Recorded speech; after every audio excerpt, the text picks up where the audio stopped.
Good evening and welcome to the 2053 DLL World Series. How we doing tonight?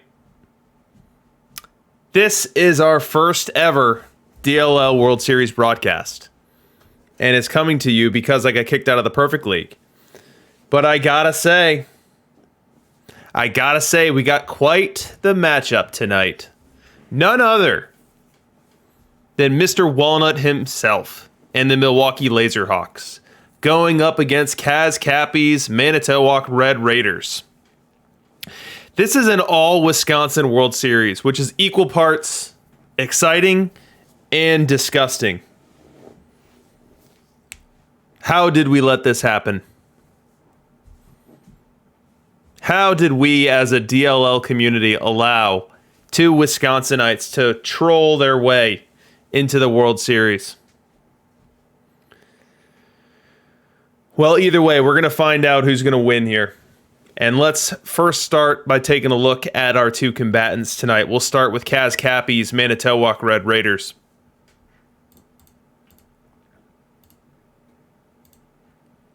All right, so the first thing we like to look at here is run scoring and run prevention. So for Manitowoc, they were 5th in run scoring, 9th in run prevention, which is somewhat surprising, and I'll tell you why in a couple minutes. But a team that scored a lot of runs, and a team that was at least above average in terms of preventing the other team from scoring. Their home record was .605 win percentage, road record .543, so pretty balanced there. You get the 48-plus wins that we targeted at home, and you still picked up some games on the road as well, so pretty solid there. He had a hot start and a hot finish. So April, May, he goes 16-10 and 17-10 respectively after a 4-0 March. So was definitely on his way. Had 3 cold months. I shouldn't call them cold, just more neutral. Trading paint. The June, July, August was exactly 500. And then in September, he got back to his winning ways. 16-9, .640 win percentage heading into the postseason. Much better versus right-hand pitching. So versus right-hand pitching, he was right at a 600 team, picked up 70 wins that way. And then versus left, he was more or less a 500 team. So we'll see if that's relevant in this game. Now, the reason that I said that I was surprised at his run prevention was because of this ballpark right here. This ballpark here with completely maxed out averages for both sides, completely maxed out home runs for both sides, and then not a full nerf on the extra base hits for doubles and triples, only bringing it down to .8. I would have expected that his pitchers would have struggled in this park. They'll have base runners all the time because everyone's hitting with an inflated average. And then those base runners will score often on those home runs that are also inflated. But he was able to keep it above water in terms of run prevention here and was able to ride this park to a 5th conference-ranked run scoring mark there. From a player's perspective, here are a couple of things that stuck out to me. So he played Robin Yount every day. You don't see a ton of people doing that. Perhaps that has something to do with his homerism, his unabashed homerism. So Robin Yount, your everyday shortstop. He also played Jackie every day and Cap every day. So Manitowoc opting to minimize the platoons and going with 3 guys that you don't see as often anymore playing every day. So Jackie's at second every day, Cap at first every day.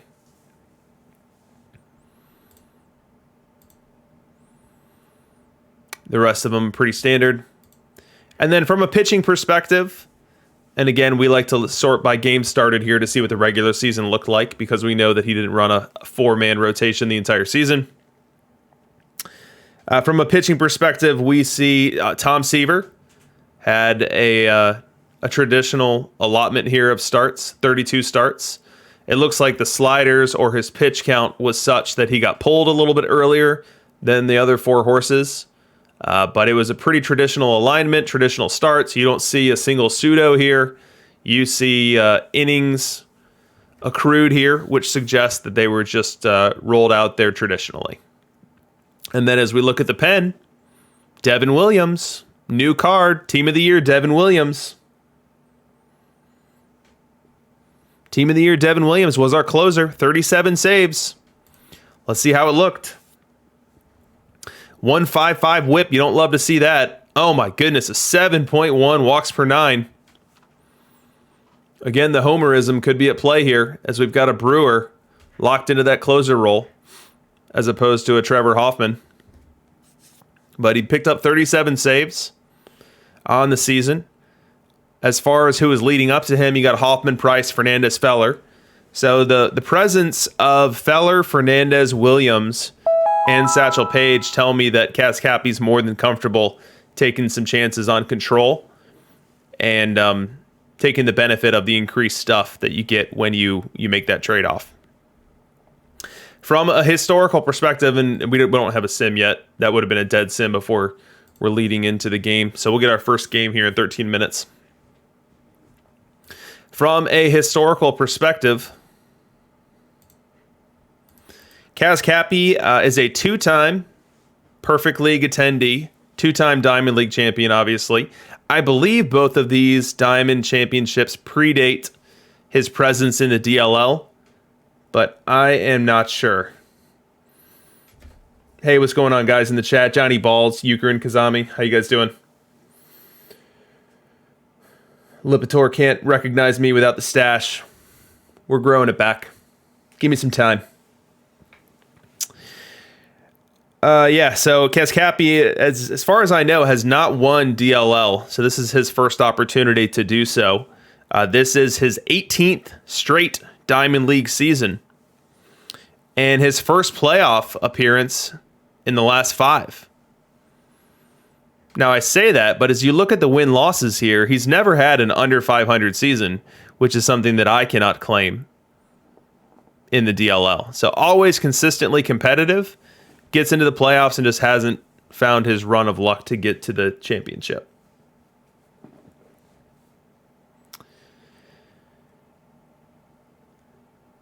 Yeah. All right, so that is our Manitowoc Red Raiders. They are represented on our matchup analyzer by the Milwaukee Brewers logo you see there. One of the more clever logos.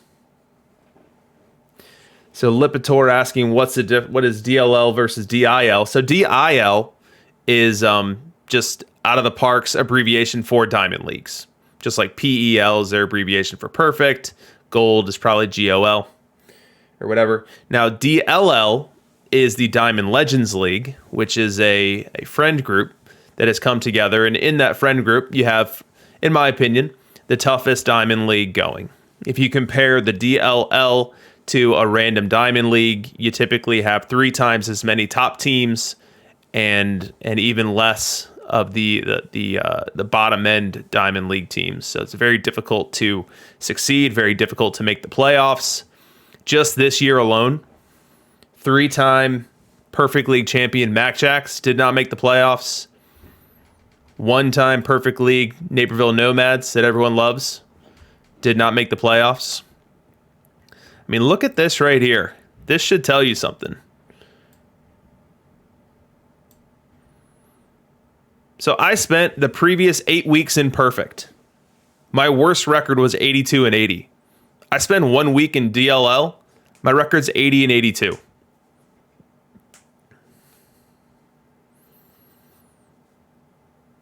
Brutal. It was a rude awakening. I expected to troll back into DLL, waltz my way to the playoffs, and then hope to get hot at the right time and end up in this World Series here. Did not play out that way. I am on the outside looking in.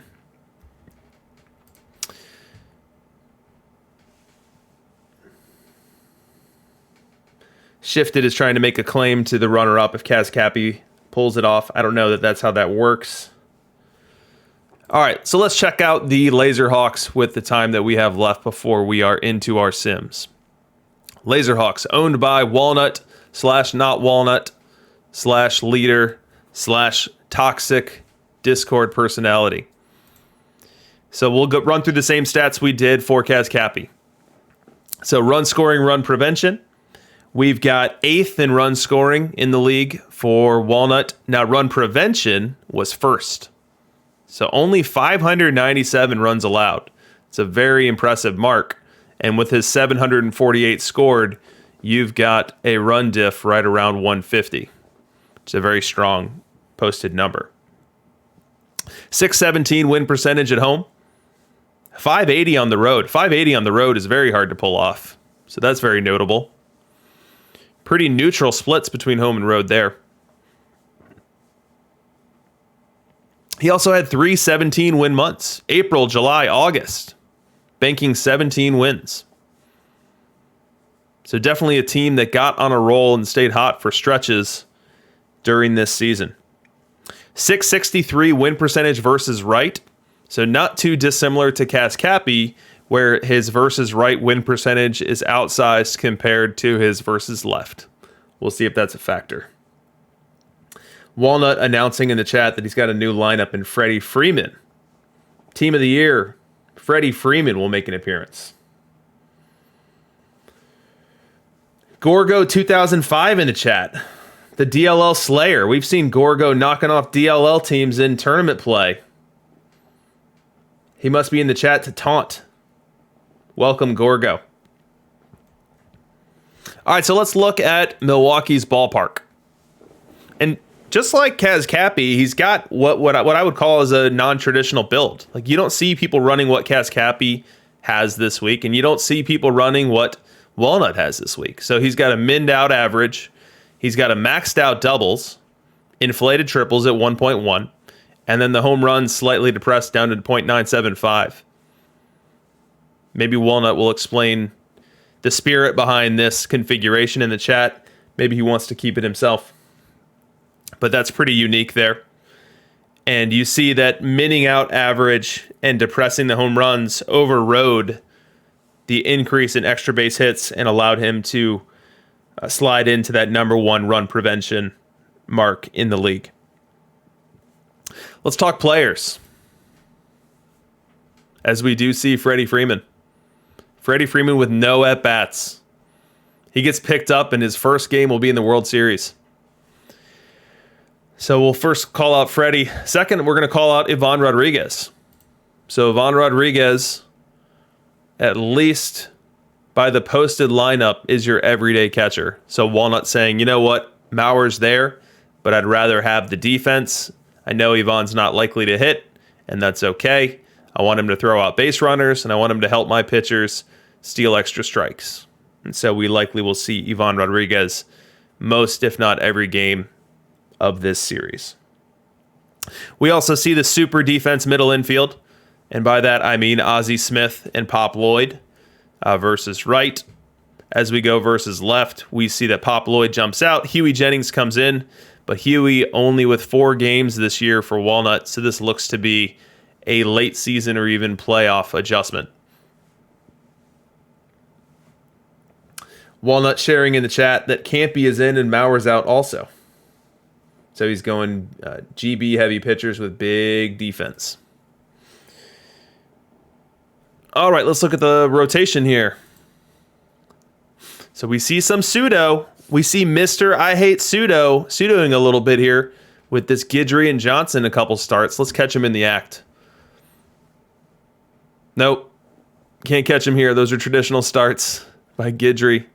Let's see if the Randy Johnson one is traditional as well. And then I'm going to feel pretty stupid.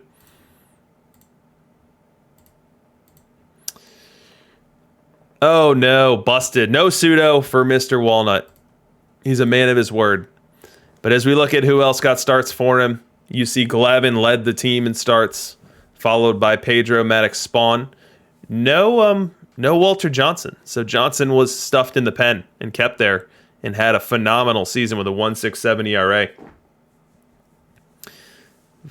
2.18 FIP as well. Very, very impressive over 97 innings.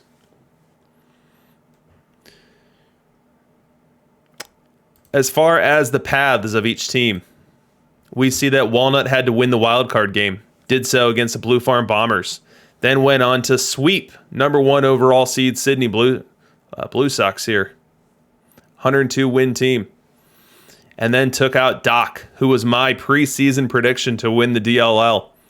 4-2 in the sub-league series. as we talk about the Red Raiders. They did not have to play in the wild card round. They took out Shifted 3-1 and then took out MK Sen 4-2. So you could argue that Walnut is more battle tested, given that he had to go through the wild card round, the number 1 overall seed, and then out of the park legend Doc Fury, while the Red Raiders did not have quite the same path. Back to Walnut, from a historical perspective,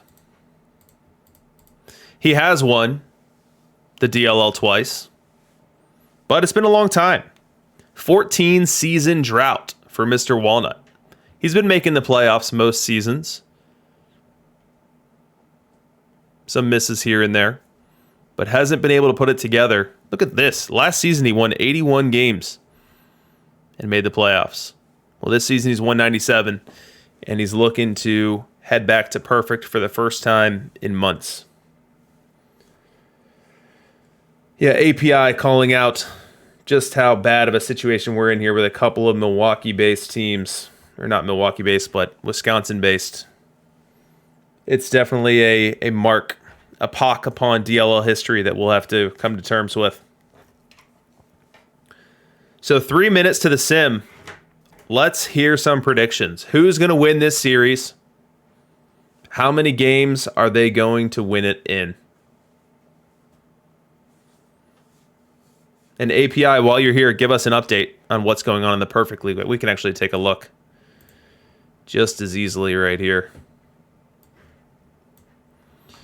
So this is the Perfect League series. We see that the Manchego Cheese, operated by Mr. API himself, is up 1-0 in the League Championship Series. And we see that Whale King is facing off against Dade City Kumquats, and they are tied 1-1. So we'll definitely keep an eye on the updates there as well. So Love the Cubs says that Walnut's breaking the drought in 6 games. Walnut's taking his opponent in 5. Bold move, Cotton. Let's see how it plays out. Lipitor is taking Culver's as the winner, and I think we can all agree with that. Although I gotta say, I feel like Culver's is good. Culver's is fine. But the hype that Culver's gets is outsized. I think it's overrated. And I say that not saying that Culver's is bad, just saying that people hold Culver's in this high esteem that I don't think is entirely appropriate. It's fine. It's like local Dairy Queen. It's a Dairy Queen localized to the Midwest. There's nothing wrong with Dairy Queen. There's nothing wrong with Culver's. But when you hear people like, oh my God, I love Culver's. It's incredible. Oh, their burgers or their whatever. It's like, yeah, okay. It's Dairy Queen. You can fawn over it if you want. Doc Fury, let me know how he feels in the chat. Doc, what is so good at Culver's? What do you get? Maybe I'm ordering the wrong thing. Is your commentary a dessert-oriented commentary, or do you legitimately think the food is good?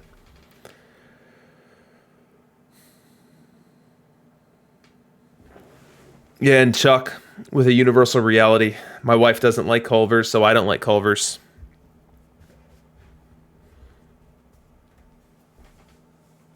It's kind of like TV shows. You know, you're able to move through the collective TV shows quicker than you can the personal TV shows.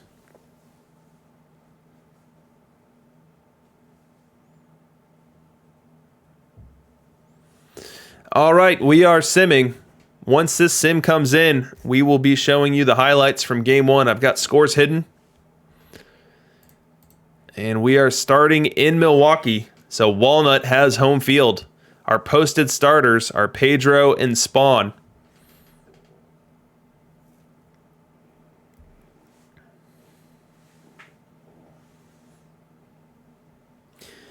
Yeah, Fury, you're not wrong there.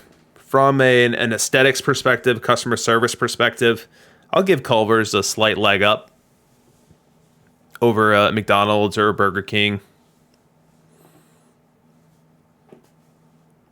Even a Dairy Queen.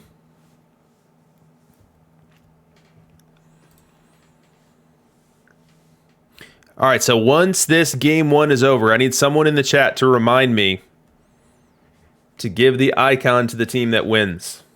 I almost always forget. And then when people want to look at the video on demand and jump around, it's harder to figure out where you are at in the series. No Way 77's going to help out. You're in charge, No Way. Here we go, guys. It's time to get it on.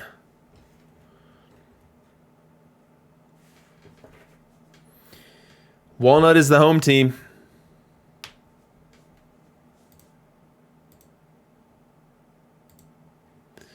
Here we go. All Wisconsin World Series in 2053 for the DLL. What's going to happen? We see that Walnut is starting his Warren Spawn. We see that Manitowoc is throwing out 3 same-side hitters, so Cobb, Gwynn, and Griffey. We'll go ahead and get acclimated with our matchup analyzer before we even begin here, so you guys know what we're looking at. And so what this is this is an opportunity to look at true observed statistics in the Perfect League to estimate how good certain players are. So I'm going ahead and showing you Warren Spawn's statistics in Perfect League for the past 3 seasons as a starter on this screen right here. You see he's got a 4.2 FIP, 1.3 WHIP, 5.7 K per 9, 1.9 walks per 9, 1.21 homers per 9. So a good solid pitcher, right around or slightly better than Perfect League average, and definitely keeps people off base with his depressed walks. Manitowoc. What have I been saying? All right, here we go. Let's get started. Spawn versus Jackie to start game 1.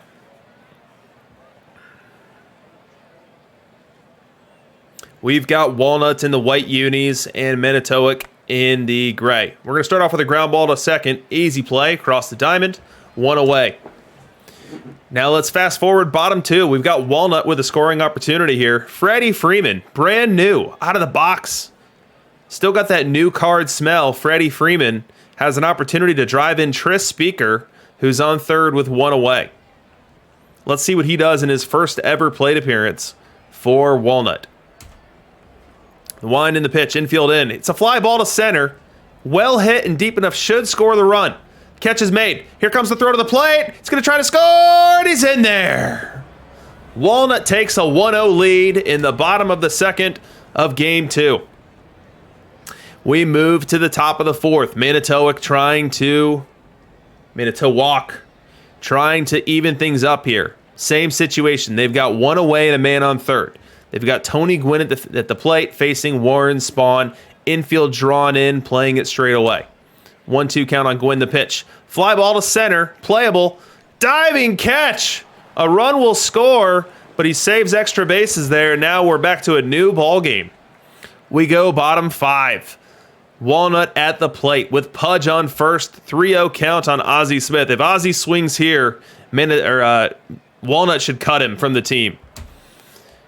The pitch. He walked him. 2 on now, 2 out. Which brings up Ty Cobb. Walking Ozzie Smith to get to Ty Cobb is just about the most dangerous thing that you can do. We're going to have to break out the matchup analyzer here to see what to expect. We will start with a little Pedro Martinez face of the franchise versus left.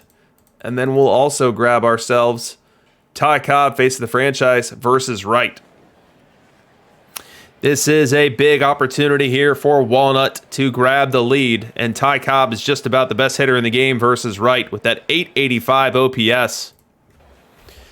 Full count now. Pedro comes set and delivers. That ball is crushed into the gap. That's going to score 1 for sure. Cobb heads to second. Here comes the second runner around third. He'll try to score and will without a throw. Make it 3-1 Walnut. With a clutch 2-out double by Ty Cobb. Top of the 6th now. Manitowoc looking to answer. They're going to turn to Ivan Rodriguez to start this 6th inning. Full count on him, the pitch. He walked him.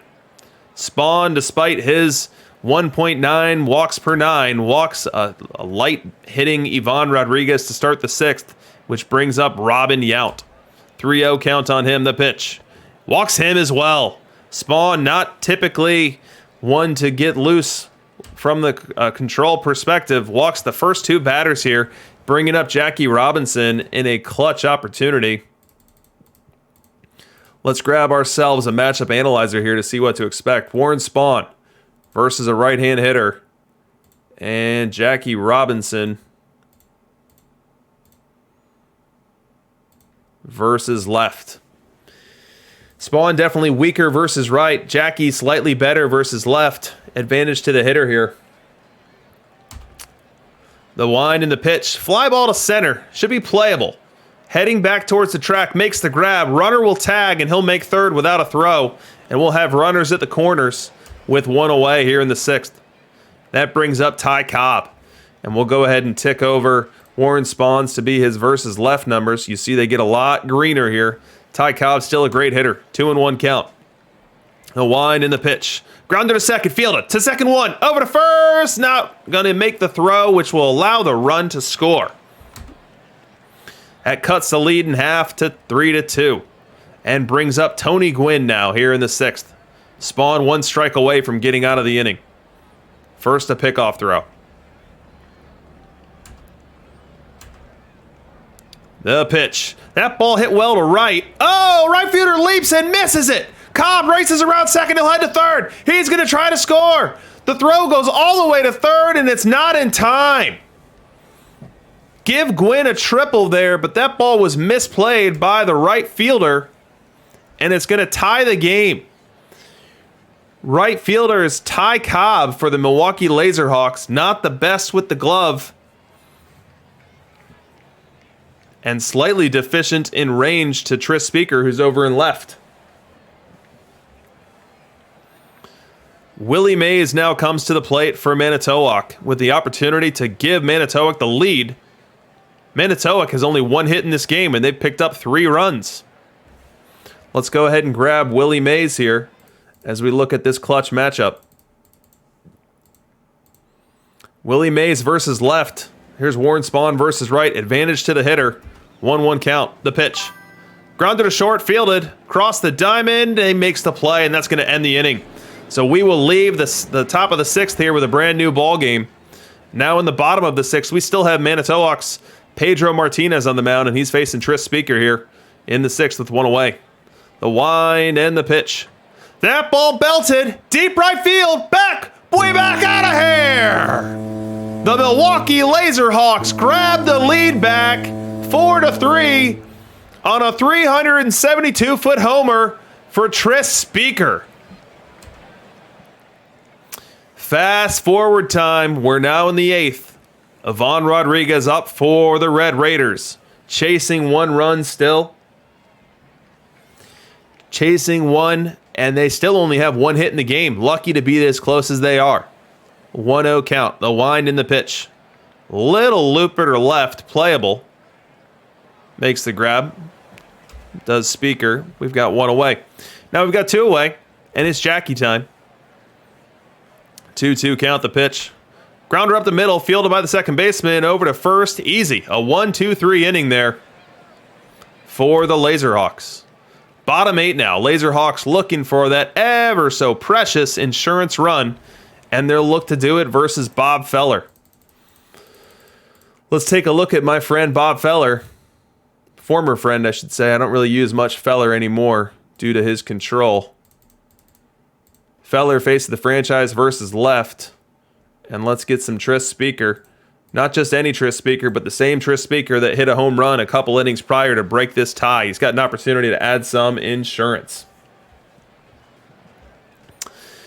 1-1 count. We see that Feller really struggles against left-handed batters. There's the wind and the pitch. Lines it into right field, a base hit. Runner heads around third. He's going to try to score, and he is going to be cooked. He's cooked more than Walnut's favorite brat on the grill. We go top 9 now. Walnut's got to close this down with Trevor Hoffman. Hoffman, the de facto closer for the team, and for many teams within Perfect League. But he'll start with a tough customer in Ty Cobb. 2-2 count.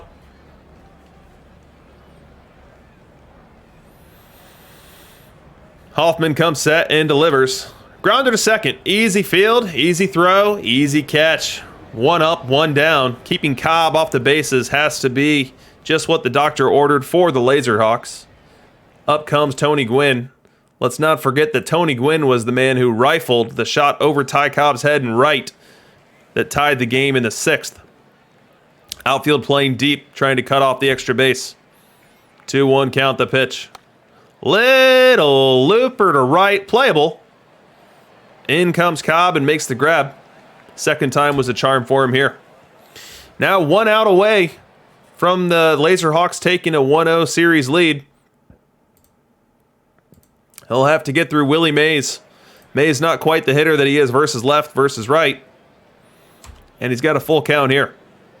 Hoffman winds and delivers. Grounder to short. Fielded by Ozzie. Across. That'll do it. The Milwaukee Laserhawks take a 1-0 series lead with a 4-3 nail-biter. 1-run victory. Let's take a look at the box.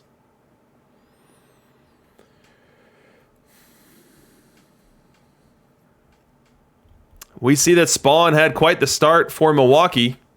Got himself into some trouble with some bases on balls and a poor timed misplay in right field by Cobb, but really limited the damage there. Hoffman with a clean 9th, and then on the other side of town, Manitowoc had his Pedro give him an average effort. 6 innings, 4 earned, 1 walk, 6 Ks, and then Feller came in and kept the game close, kept them where they needed to be, but they just couldn't push across an additional run. From an offensive perspective, we saw Cobb and Speaker as the standout bats for Milwaukee. Cobb goes 2 for 3 with a walk, couple of ribbies. Speaker hit that huge home run, which broke the tie there in the 6th. Laserhawks needs the icon. Thank you, sir.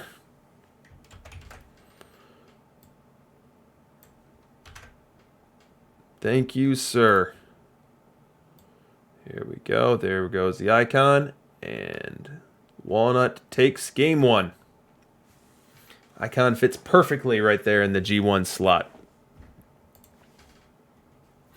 So what do we have coming for us in game 2? It appears to be a Spawn Maddox matchup. And again, that's the 100 legend Maddox going up against Manitowoc's Spawn. Manitowoc has to hope they can have a Spawn outing just like the Laserhawks got.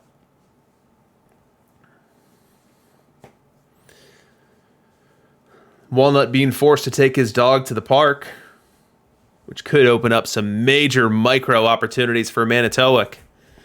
Or not. We saw from the regular season stats, it's not CazCappy's game. It's not something that he took part in the regular season, so I would expect him to play it pretty straight here in the World Series. We'll clear out our matchup analyzer as we wait for the first matchup that matters. Well, actually, we'll load up the Greg Maddux just so we can see how he did this year as a starter. Maddux. Legend. Not evil like me, says Chuck. So we see that the Maddux Legend has pretty solid numbers. Does a good job of limiting the damage via the long ball. Does a good job of limiting the walks. Doesn't strike out as many people. And then his whip is right around perfect league average. As we compare him to the face of the franchise, if there are people out there wondering if they should make the leap, you see that the face of the franchise is better. The homers per 9 goes under 1. Walks are pretty similar. Strikes out a little bit more. Whips a little bit better. Fips a little bit better. So we'll just do some toggling for you guys there so you can see the effect. You know, is he 600,000 perfect points better? I'm not sure about that. It's a good question.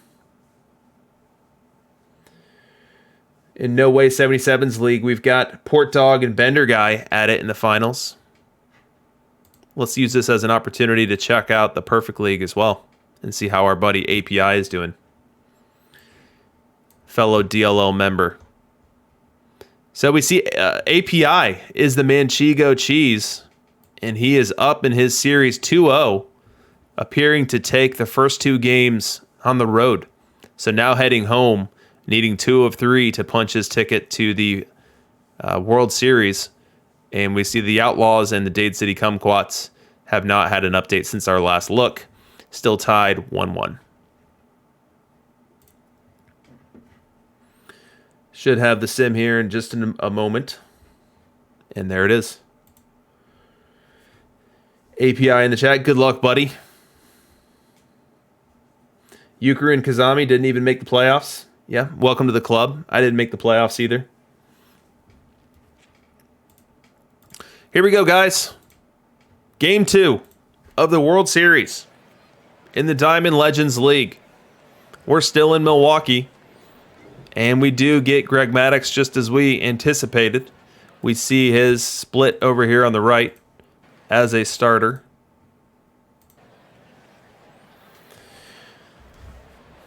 And we'll start this game off with Ty Cobb.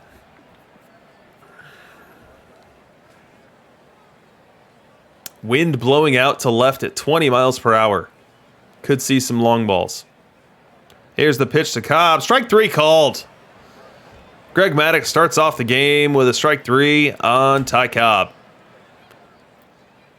2 batters later now. Jackie has ended up on second. Could have been a double. Could have been a single or a walk and a steal. But either way, Greg has to tangle with Tony Gwynn here with 1 away here in the first. The pitch. Loops it into right. That ball's down. Jackie around third. He will try to score. Safe. And the Manitowoc Red Raiders take a very early 1-0 lead. Bottom 1. Walnut looking to strike back. He's got Willie Mays at the plate and Hornsby at first as Manitowoc's got the extreme shift on. 2 away in the inning. The pitch. That ball belted. Deep left field. Forget about it. Walnut doesn't just tie the game, he unties it again. Makes it 2-1. Advantage Laserhawks on that 384-foot dinger from Willie Mays. Top 2 now. Manitowoc trying to get right back to work. They'll do it with Ken Griffey Jr. at the plate and Cap Anson on first. I get a lot of questions about Ken Griffey Jr., so I'll go ahead and pop up his matchup analyzer so you guys can see what he does within the Perfect League. Ken Griffey versus right. You see the slugging is the standout positive trait for him. Full count on Griffey. Maddux comes set, delivers it, grounded to second, they get 1. Across the first, double play. Griffey grounds into the twin killing, erasing what was a leadoff runner for the Red Raiders. We go bottom 3 now. Walnut looking to pounce and expand on his lead. He's got Willie Mays back at the plate. We remember that Willie Mays hit a homer in the first, looking to do some more damage here with a runner in scoring position in the third. The wind and the pitch. That ball hit deep to left. Back it goes at the wall, and it's gone again. Second home run of the game for Willie Mays. A pair of 2-run homers. The left fielder went ahead and did the due diligence with a leaping effort at the wall to no avail. Who was out there in left? That was Tony Gwynn, leaping unsuccessfully to try to rob that little fence scraper. Now we go top 8. Manitowoc still searching here. Runs have been very hard to come by for the Red Raiders. And we've got Maddux twirling a gem here late in the game.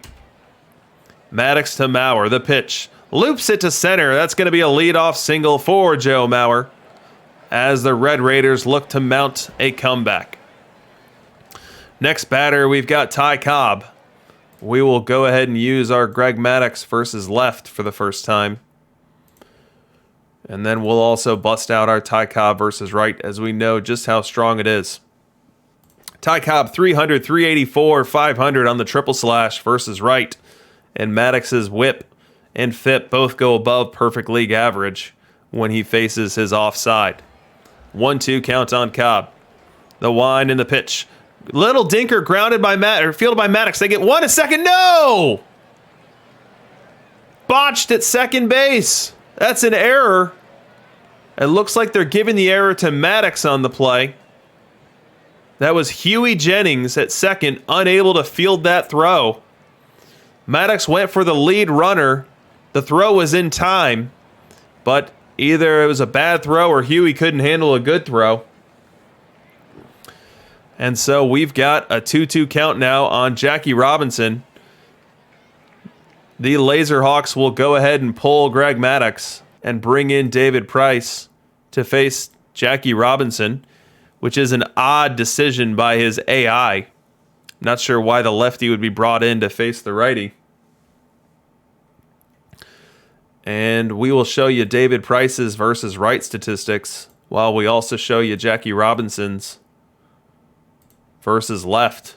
Advantage to the hitter for sure here, where Price's weakest is the long ball.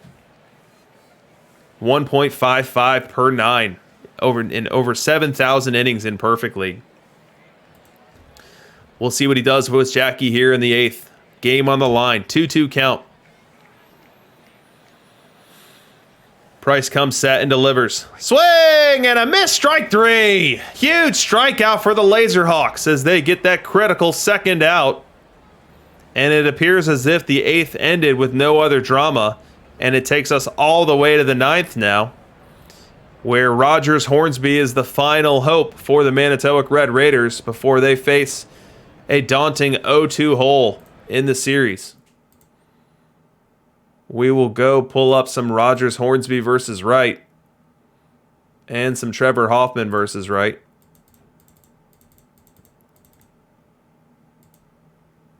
Advantage to the pitcher here. Hornsby, one of the best hitters in the game, but does most of his damage versus left. 1-2 count. The wind in the pitch. Grounded to second.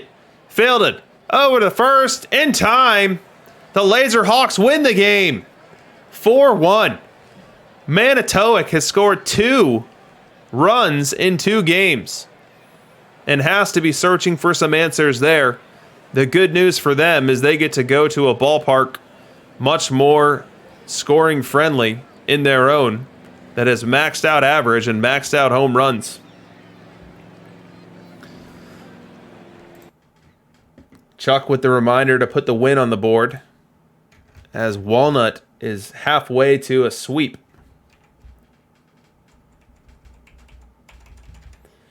And he's feeling it. The chat's feeling it.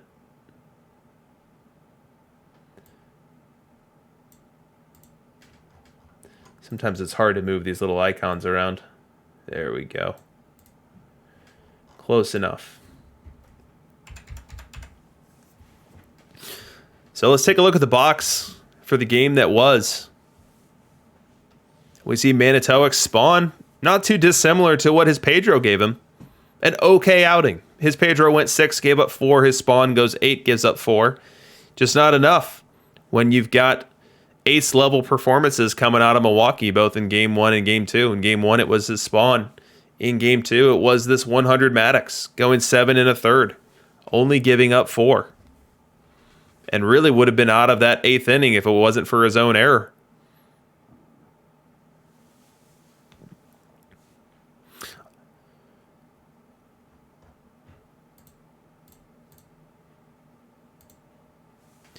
So we see that commanding 2-0 lead. Now let's remember, here's the ballpark that we're about to play 3 games in, if necessary. Maxed out average, maxed out home runs, and then slightly depressed doubles and triples. So Manitowoc, really a must-win game in Game 4. Game 3, excuse me. And he'll have Walter Johnson on the hill as he efforts for it. Whereas the Laserhawks will have the man who led their team in games started this year, Tom Glavine.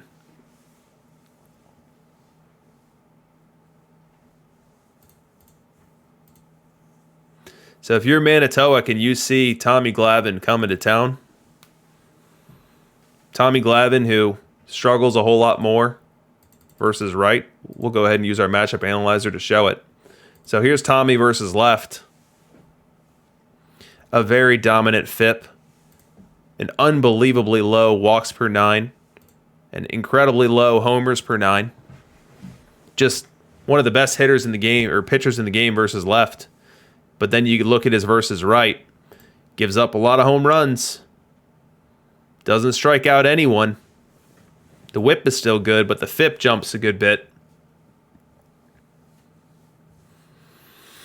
So if you are CazCappy here, I think you want to be giving some serious thought to getting some right-hand batters in position to be successful here.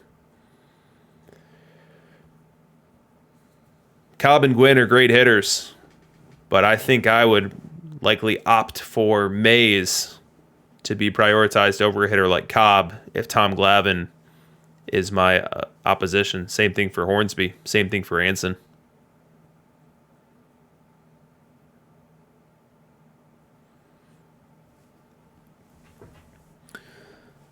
So the Red Raiders will try to beat Tommy Glavine, as the Laserhawks will try to solve Walter Johnson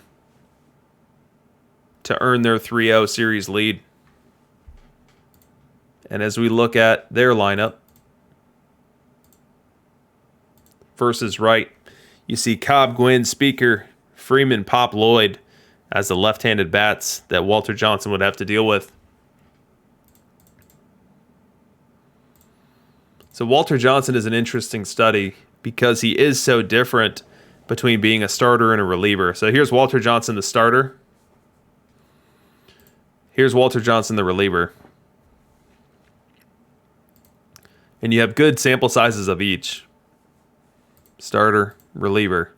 And so as we look at his split numbers, we know that this is slightly dirty data because there's no way to layer this and say, show me his versus left as a starter, show me his versus left as a reliever. So you do have to kind of adjust in your head. But as we look at this, Walter Johnson versus right, very solid, very low whip, very good control. And then versus left, different story, 1.5 whip, 3.5 walks per 9. So when you're facing Walter, you want to get as many left-handed bats out there as you can. And the Laserhawks are poised to put out Cobb, Gwynn, Speaker, Freeman, Lloyd. I'd play a bat like Ken Griffey over Mays, but Griffey's not on the team.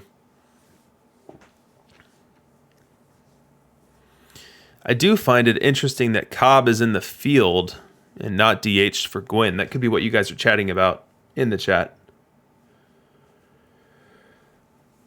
Yeah, T-Chuck offering up the suggestion of moving Gwynn to center and then getting Ted in there at DH. For a stadium like this, which really maximizes that run scoring, but minimizes the extra bases, that could be a profitable play. So you swap out Mays, you put in Ted, and then you put Gwynn at center. I'd put Speaker in right over Cobb for the range. Although maybe I wouldn't, because we know that Tommy Glavine's on the mound facing a bunch of right-hand bats. Let's take a look at the Perfect League to see what has moved there.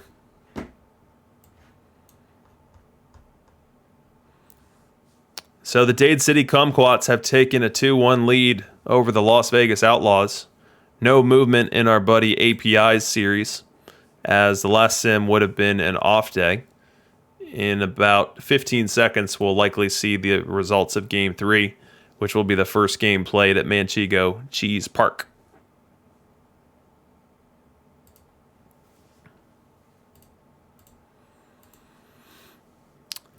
So no one in our chat had Walnut in 4 games.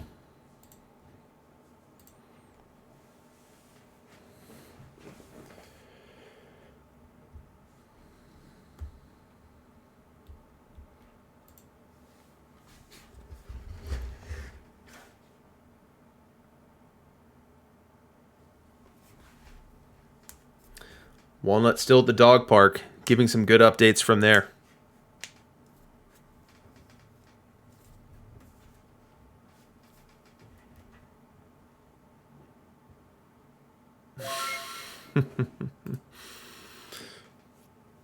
Chuck providing a dog of his own here.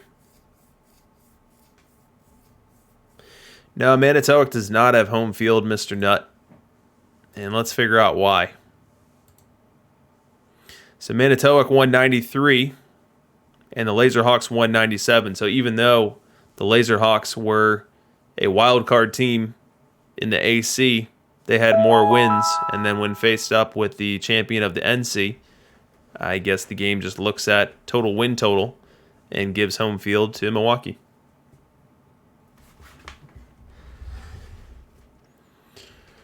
All right, so this sim is in. It was a dead travel day sim for us, but it was not a travel day sim for API. So let's see the result of his game. Earmuffs API if you're watching the highlights so we don't spoil it for you. Looks like we did not get an update here. Oh, there we go. So the Time Lords took game 3. So the home team has not won a game yet in that LCS. And while I say that, we've got Dade City Kumquats taking a 3-1 lead over the Las Vegas Outlaws.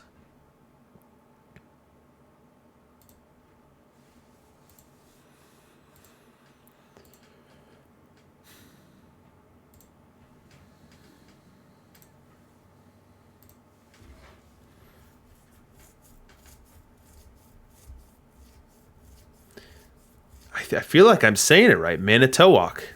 What am I saying? Manitowick? Manitowoc? Manitowoc? So where I first became aware of Manitowoc was the show Making a Murderer, which was just about the most entrancing 10-hour documentary that I've ever run into.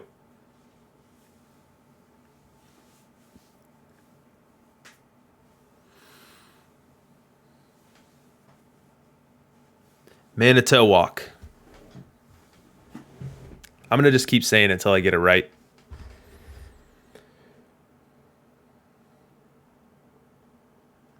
Yeah, someone in the Perfect League check if we've got a bog sighting on Whale King's team.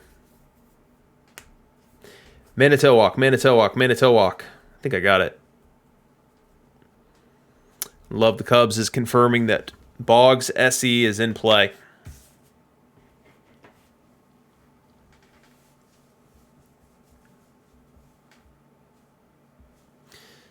And yeah, you guys check out that Making a Murderer documentary. It was a Netflix show like maybe 5-6 years ago.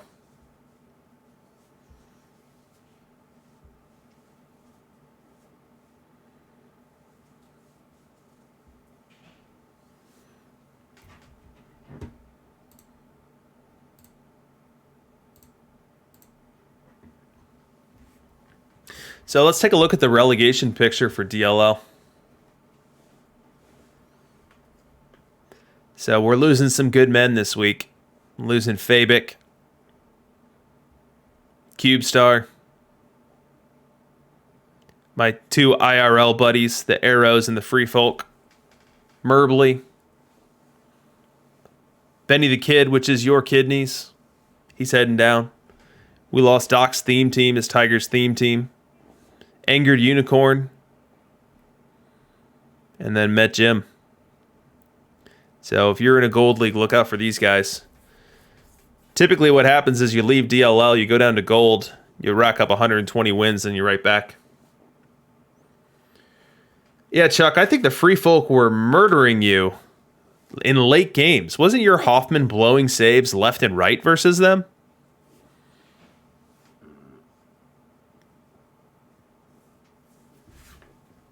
I feel like within the first week of the season, your Hoffman had blown 3 games versus them alone.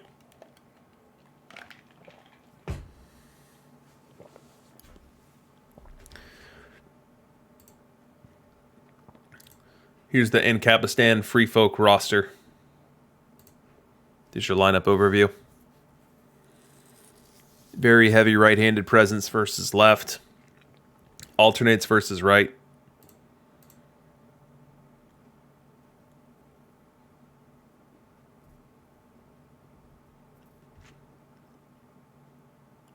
So this is what happens when you're in the DLL. You go get relegated, you win a gold championship, you get relegated, you win a gold championship.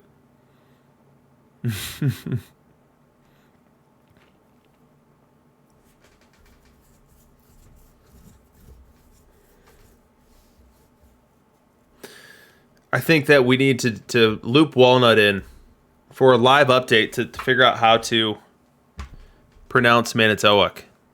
Manitowoc. Manitowoc. Yeah, Walnut, call my cell. I'll answer it and put you on speaker.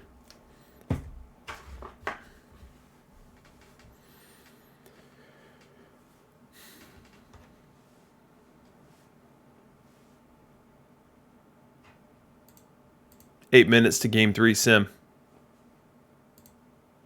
While we're doing that, we can look at the disaster that was my team this year. I just could never get it going this year. My best month was 15 and 12. That's not going to get it done, especially when you're hiding a 9 and 16 and a 10 and 15 in there.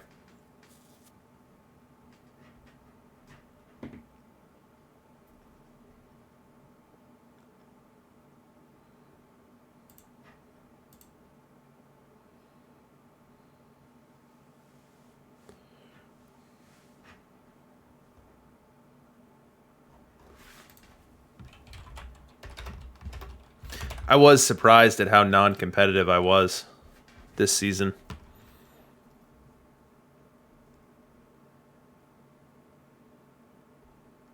But I'll be completely honest, I was definitely feeling a bit of the sim-to-sim burnout from all my time in the Perfect League. So I'm not too torn up about not having a Sunday to root on. Hey, Walnut, are you there? Hi, Walnut is here, live from the dog park. So, for the crowd here, and hopefully people can hear you, tell us how to pronounce CazCappy's city. It is Manitowoc. Manitowoc. There you go. Manitowoc. All right, I got it. Are you going to win this World Series? No, because I thought he had home field advantage, so I set all my ground ball pitchers to pitch the games 3, 4, and 5, and I can't have Andy Pettit pitching his field, so I had to switch that around real quick. I very much think that I might be up 2-0, but I will be losing this 4-2. A lot of faith being delivered here by fearless leader Walnut. Up 2-0. I am. I will be back soon when I'm done with the dog park, so I'm watching from here, so good luck to me. All right, stay socially distanced now. I shall. See you, buddy. All right, see you, bye. Bye-bye. There you have it. Walnut himself, up 2-0, and Wolf crying about how he's going to blow his lead.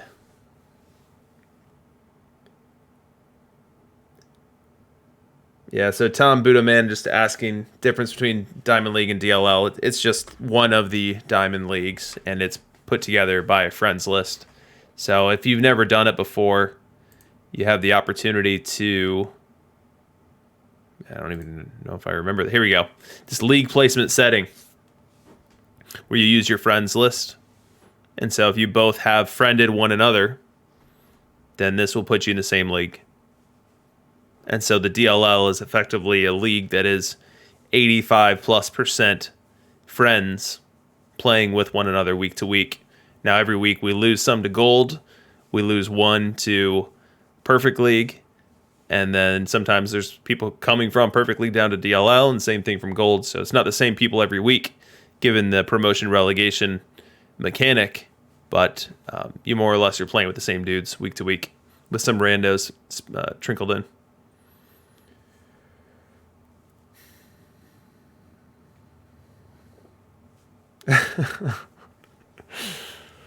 I love how this broadcast has really become a referendum on pronouncing a small city in Wisconsin.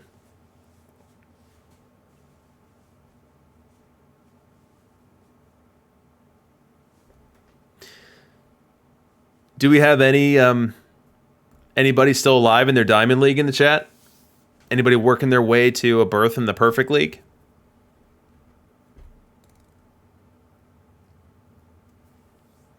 Normally, when I'm doing the Perfect League broadcast, the Diamond Leagues are already done at this point, so we can have a roll call of those that have made it. Jay Modenhall, 2-2 right now in League 371. Let's take a look at that one.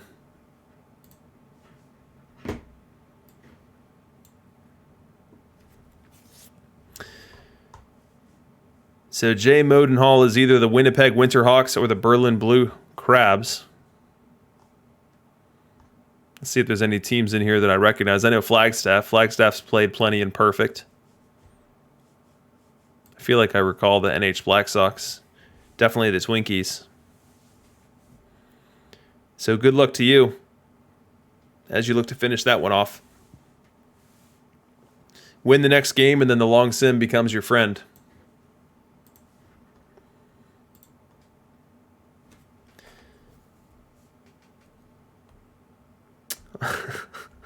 Walnut expressing his supremacy for his hawk. His hawk form, Laser Hawk greater than Winter Hawk.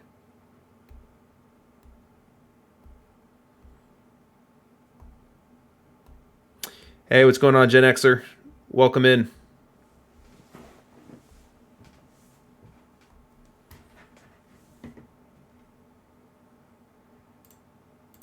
Three minutes to the sim for game 3.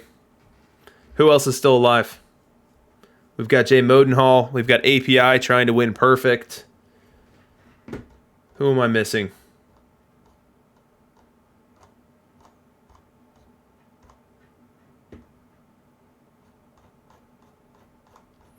We've got one of these bum Wisconsin teams going to take home the DLL title and head off to Perfect.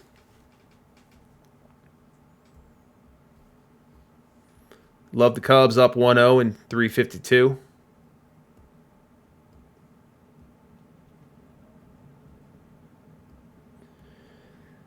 Yep, Lobat appropriately calling out many of the Out of the Park streams for mispronouncing names, cities, etc. I'm as guilty as anyone. I think I said Gary Lavelli when we dropped those cards on that This Week in Perfect team.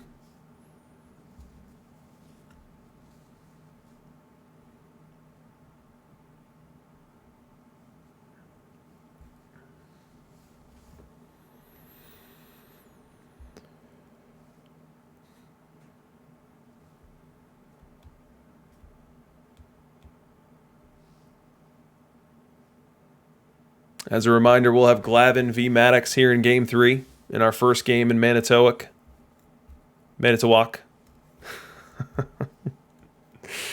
The problem is I've said it wrong so many times that my brain is defaulting to that when I go to retrieve it. So even though we've had Walnut on in our first ever phone call on the air to correct me,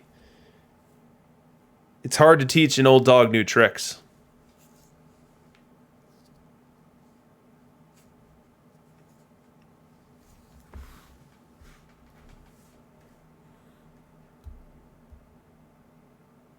Right when we're done with this broadcast here, I'm going to be recording my interview with Pidge, which will air on Tuesday. If you've got any fun questions you'd love to see asked of Pidge, feel free to drop them in the chat or to DM me in the Discord. Should be a good interview, and I'm very excited to hear what he has to say about how he plays this game, how he plays the auction house. I think he had another very successful week in the Perfect League in the regular season. It didn't quite translate into success in the playoffs.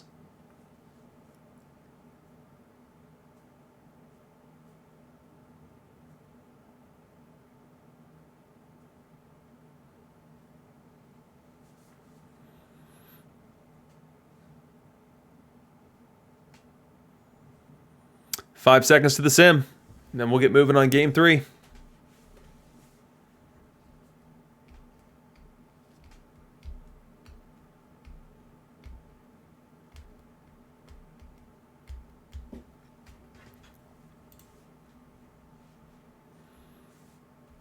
This will also be another sim in the Perfect League as well. So we'll see if API goes up 3-1 or if the Time Lords even that series 2-2.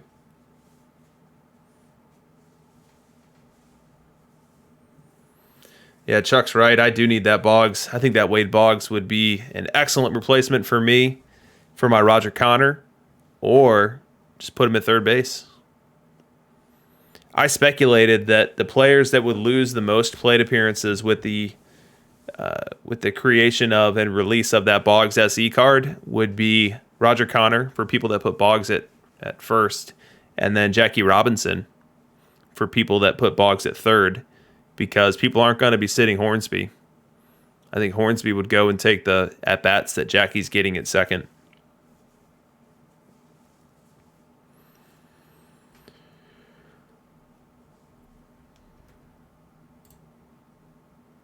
Unfortunately, I need both the 99 and the 91 Boggs, so I'm not just a 99 away.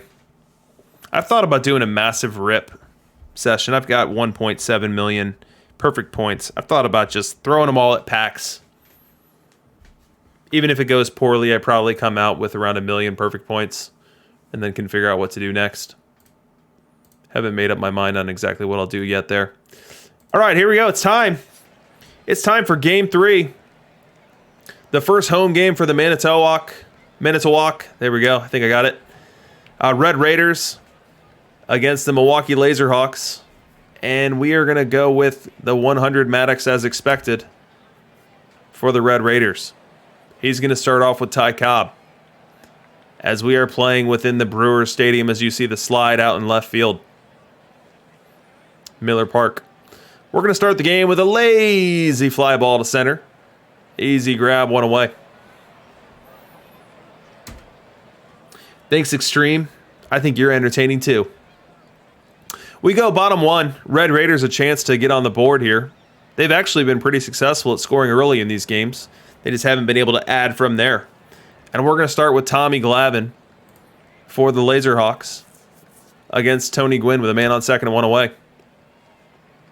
0-1 count the pitch. Deep fly ball left field. Gwynn got into that one. Oppo taco time. Grab the guac, get the sour cream. Tony Gwynn's made it a 2-0 game here in the first. It's still 2-0, and we have fast-forwarded all the way to the top of the seventh. And we've got our buddy Greg Maddux, 100 Greg Maddux, facing off against Tris Speaker. We've already seen Tris make some noise in this series. As I load up our matchup analyzer for you guys. The Milwaukee Laserhawks Tris had that home run that untied game one and made it a 4-3 victory. Hey, thanks for the love, guys. Walnut, Chuck, Luke. Really appreciate the support, guys. And now we'll see if the Laserhawks Tris has something else up his sleeve here in the top of the seventh as the Laserhawks are trailing by 2. 1-0 count the pitch. Crushes that one. It's going to split the gap. He'll head to second. And we'll start off the seventh with a sliding double. Leadoff man on for the Laserhawks. That's not going to chase Maddux quite yet, as he'll face Willie Mays. We quickly load our matchup analyzer. Mays better versus left, but can still do some damage versus right, especially in a ballpark like this, which is going to give his average and his slugging a boost. 0-1 counts on him. The wind and the pitch. Little dinker, fielded at third, across to first, not in time! Infield single for Willie Mays. Rogers Hornsby, icy cold. No, that was Ernie Banks that was unable to make that play. Yeah, Ernie Banks. What am I looking at here? Where is Ernie? I see Hornsby and Hornsby. Why is Banks over here at third? What am I missing? So here's the Manitowoc Red Raiders. Here's their defensive alignment. We see this says Hornsby third, and then we look over here and it says Ernie Banks. Has anyone ever seen this before? We soldier on. Freddie Freeman to the plate. I would show you a matchup analyzer for Freddie Freeman if I had one, but I don't have any data for him yet. And so we've got Maddux versus Freddie as the Laserhawks are trying to bring this game closer. They're down 2. The pitch. Little dinker. Fielded by the pitcher. Runner not trying to score, but Freddie beats that throw. This is the inning of infield hits.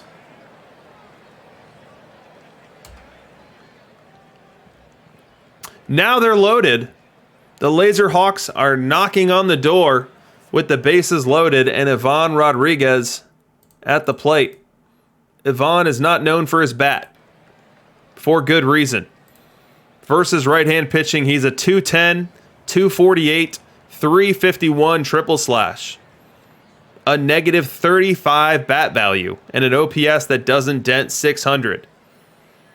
But he's got an opportunity here to change the complexion of this game. The infield is in for Manitowoc, which is slightly surprising, given that I'd trade, if I was on defense here, I'd trade a double play for a run 10 times out of 10. 2-1 count on Yvonne, the pitch. To short, down to the plate, they get one. Oh, and a first! Not in time. So they do cut down the lead runner at the plate, not able to complete the double play at first on Yvonne Rodriguez. And so now one away, we'll roll it back for Ted Williams. Let's load up some Ted Williams. I don't see a ton of him in my broadcast. Let's see what this looks like. So Ted Williams, face of the franchise, versus Greg Maddux legend, VL. You see Ted with a very strong 839 OPS and a very, very strong 365 OBP as his strongest metric here. Very positive bat value. One away. Maddux comes set the pitch. That ball's crushed to right. In comes right fielder, makes a diving grab. Runner will not even try to score.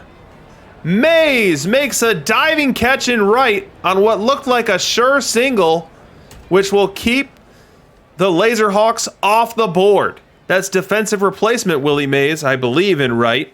I believe he shifted over for Manitowoc. So now we've got Joe DiMaggio. And Joe DiMaggio is all that stands between the Red Raiders getting out of what was a nobody out jam. And Greg Maddux will be staying in this game to try to finish this one out himself. Finish out this inning himself. 0-2 count on Joe. The wind and the pitch. Strike three called. Maddux pulls a Houdini here in the 7th. Loading the bases with nobody out and finding a way out with no runs. We go bottom 7, and the Red Raiders looking to add to their lead. They'll try to do it versus Tommy G, Tom Glavine. Now, as we saw before this game began, Tom Glavine versus left is quite the spectacle. A very strong triple slash line, and Ken Griffey versus left. Nothing to call home about. Average under 2, on base under 250, and slugging that doesn't dent 400. 1-2 count. The pitch. Up the middle, base hit. Runner heads to third. He'll try to score. Here comes the throw to the plate. Not in time. The Red Raiders expand their lead to 3-0 here in the 7th. We go to the top of the 9th now, and the Red Raiders 1 out away from claiming Game 3. They'll try to do it with Jose Fernandez on the hill. Fernandez versus right, and Huey Jennings versus right. Huey Jennings only played 4 games this season in the regular season for the Laserhawks, and he's stuck now in a big moment. We see that Fernandez has a standout K per 9 versus right. He won't get a K on this at bat, though. 1-0 count the pitch. Up the middle, fielded by the shortstop, across the diamond and in time. The Red Raiders grab Game 3 and pull the series tighter to a 2-1 Laserhawks advantage in this 5-1 victory. The narrative of this game was base runners upon base runners, but none of them could score. As you look at 19 runners left on base by the Laserhawks. No way on the reminder. Thank you, sir. We'll go ahead and give the Red Raiders Game 3.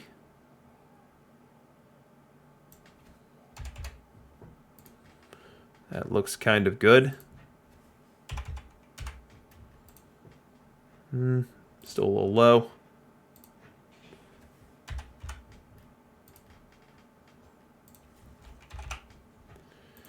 So we are now 2-1. We've got a series on our hands, folks. And again, the Laserhawks just couldn't punch it in.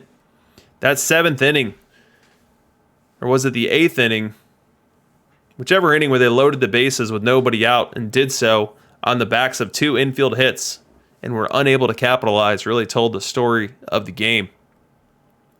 From a pitching perspective, Maddox was able to spread 10 hits over 8 2/3 innings, logging 114 pitches, and Fernandez came in for the one deciding hitter. Tommy Glavine was not a good fit for this ballpark, as Walnut feared. The right-handed heavy lineup and the juiced average and juiced long balls were his undoing, as he spread around 13 hits over 6 1/3, only striking out 3 and giving up a long ball to Tony Gwynn in that first inning. As Chuck points out in the chat, we're 3 games in, and we've got 3 home wins. A wise man once said, a series doesn't start until the home team loses, and we haven't seen that happen yet. As we get prepared for Game 4, we are expecting the Laserhawks' Pedro Martinez, who's had a rough postseason to date with a 9.22 ERA, to face off against the Red Raiders' Walter Johnson.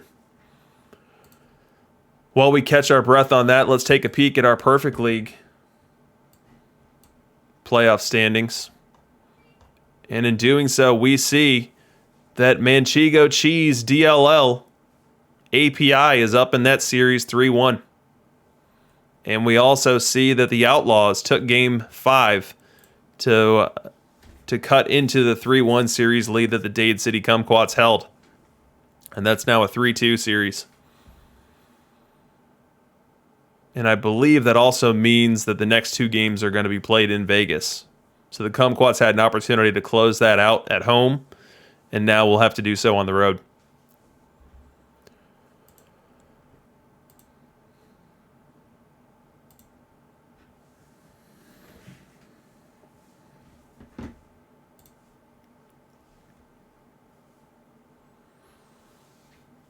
So what will be the story of Game 4?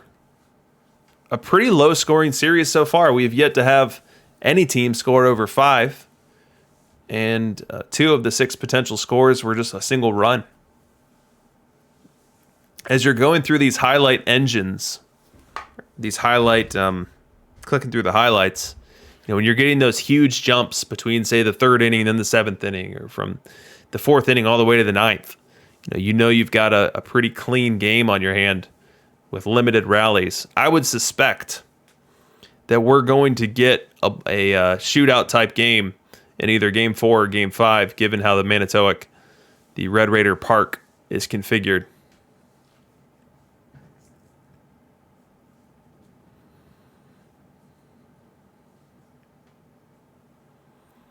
But we shall see. Walter Johnson and Pedro both have their blow-ups. As we look at the game log for the Red Raiders, we see that last time out, Walter Johnson was very good. 6 2/3 innings, only giving up 1. But the 2 prior outings were both 5 earned runs, including 5 home runs spread between those 2 starts. And then I just referenced how the Laserhawks, Pedro, hasn't been exactly on fire. And as we look at the game log there, we see 3 October starts, and all of them horrendous. A 2 2/3 outing where he gave up 5, including a home run. Then another outing against Doc where he went 5 1/3, giving up 5 runs, 2 homers, and then faced Doc again in a game that the Laserhawks ended up winning. No thanks to Pedro, though, because he went 5 2/3, giving up 3 home runs. Yeah, Chuck asking a question. I don't know if Walnut put you up to this, but if he didn't, I'll give you the answer.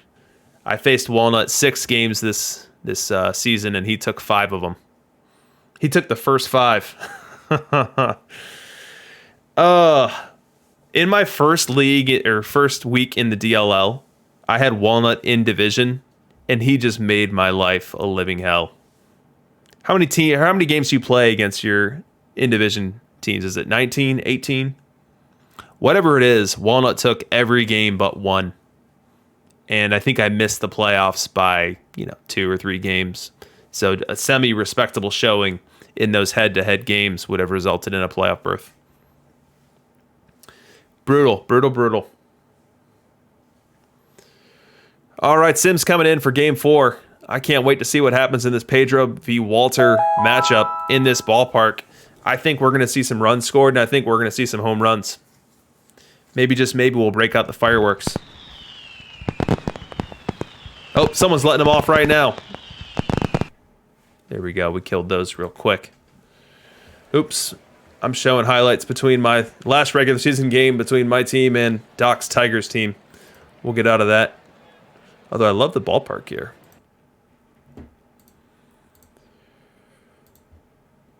Here we go, game 4. Walnut's either going up 3-1 with a commanding lead, or the Red Raiders are going to even it. We'll start with Walter Johnson versus Ty Cobb.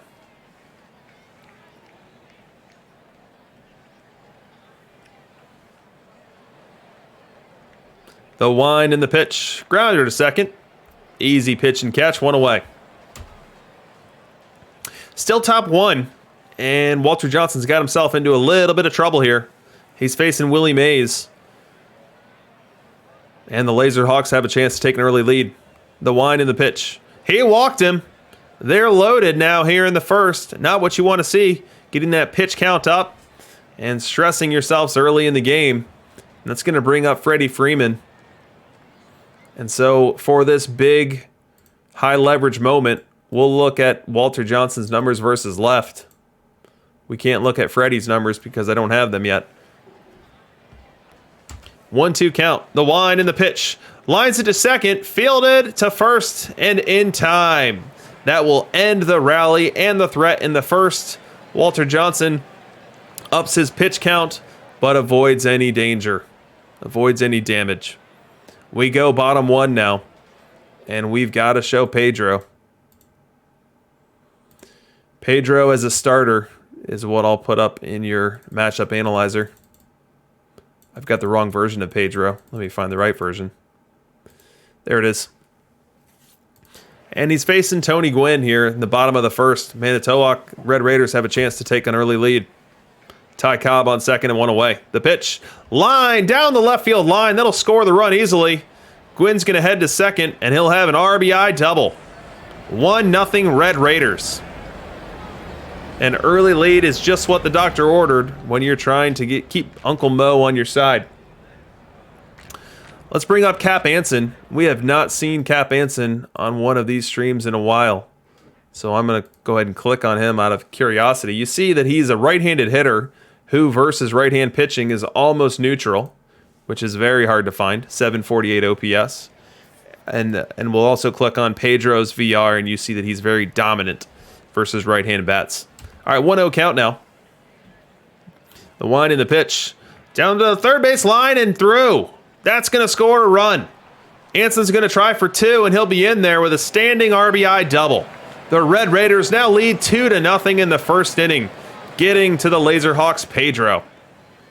We're still in the first.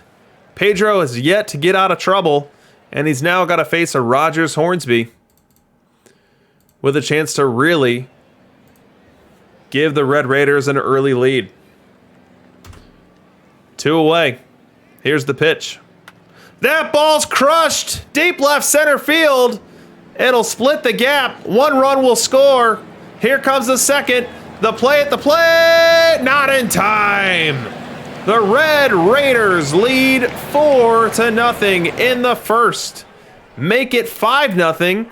And we've got Pedro pulled. Pedro out of the game. His postseason struggles for the Laserhawks continue. And now we've got Dennis Eckersley on the hill. Eckersley, not a name that we see on these broadcasts frequently. So we'll go ahead and grab Eckersley as a reliever so you can see his numbers there. And he's trying to just get some outs here. Push this game forward and keep the Laserhawks in it. 1-1 count with 2 away on Mays here in the second. The wind and the pitch. That ball belted. Deep right center. Deep right field and gone. Willie Mays. A dinger. Make it 7-0. Willie Mays, adorned with the fire emoji, makes it 7-0. And we fast forward to the fourth. Eckersley still on the hill. Facing Mays again. Mays already with a home run off of Eck. 0-2 count now. First a pickoff throw. Manitowoc with a commanding 8-1 lead here in the fourth. The pitch.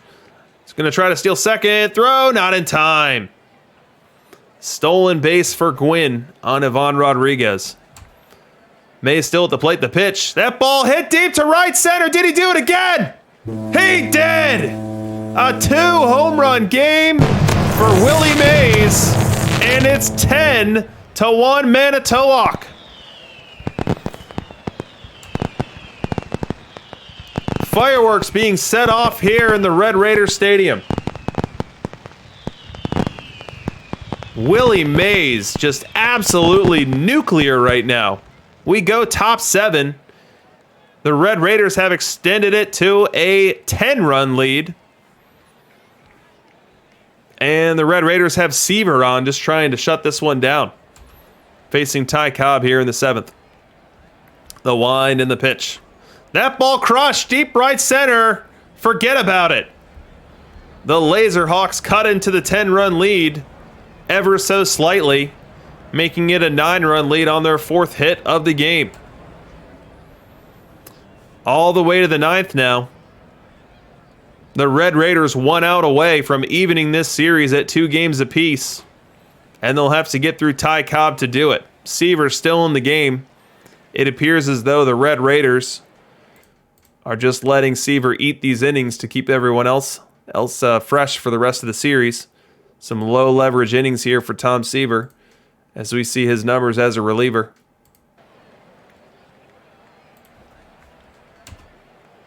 0-1 count, the wind and the pitch. That ball hit well to deep center field and over the center fielder's head. 1 run will score. Cobb heads to second.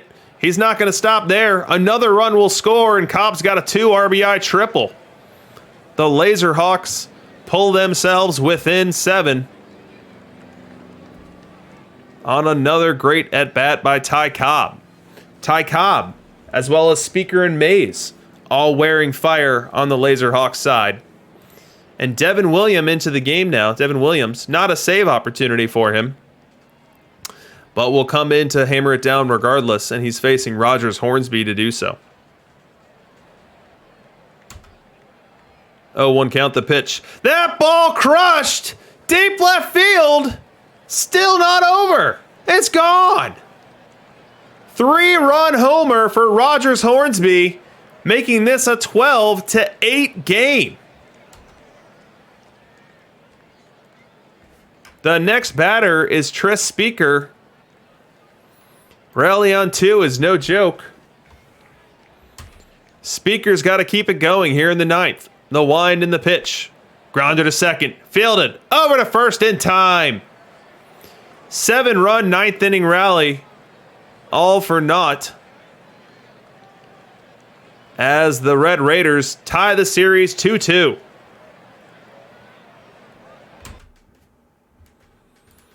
We'll go ahead and give the Red Raiders their second win. We've got a real series on our hands now. Perhaps Walnut wasn't wolf crying. Perhaps he knew what was about to hit him. It was a 5-run rally, not a 7th-run rally. 7-run rally in the 9th. And really the story of this game was Pedro. More than anything else, Pedro's inability to not just log innings, to just get outs. To do anything other than light the whole thing on fire, which is what he did. He retired 5 guys, gave up 7 hits, 6 runs. Eckersley came in, in that spot, coming in the second inning, and you're already down a ton. I don't know what Eck's supposed to do. He didn't really help, though. Guidry comes in behind him, continues to pour a little gasoline on the fire. And over on the Red Raiders side, you had Walter Johnson pitch a great game. And by the time he left the game, it was out of hand in their favor. So you just throw in Tom Seaver and say, all right, Tom, give me 9 outs, and I don't really care how many runs you give up. Well, I don't really care how many runs you gave up ended up changing because he was giving up a ton of them. And it got a little ugly, and then Devin Williams had to come in and close it down, getting the final out. From an offensive perspective, we finally did see some fireworks. 12 runs for the Red Raiders, 8 for the Laserhawks. So we were expecting some runs to be scored in these Red Raider games, the Red Raider Stadium.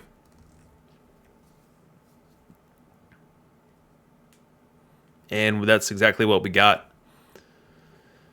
Does Willie Mays have 4 home runs in the series? No, he's got 2 here. Okay, so both Willie Mays on each team have 2 homer games. So the Laserhawks had a 2-homer game earlier in the series, and then just this game, we had the Red Raiders, Willie Mays getting a 2-homer game. And Freddie Freeman, welcome to the bigs, kid. 5 hits and 10 at-bats. Brought in specifically for this World Series to send Walnut on to the Perfect League. Speaking of the Perfect League, let's see what kind of updates we have there.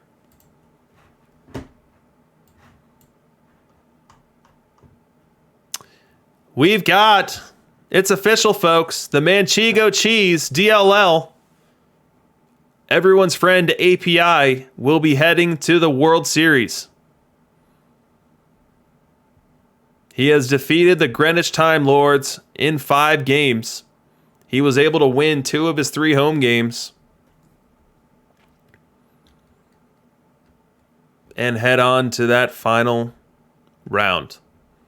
And then his opponent will be either the Dade City Kumquats or the Las Vegas Outlaws, with the Kumquats leading 3-2. So congratulations to you, API. We wish you the best of luck in that World Series. I hate that I won't be the one calling it, but I know you're going to do it.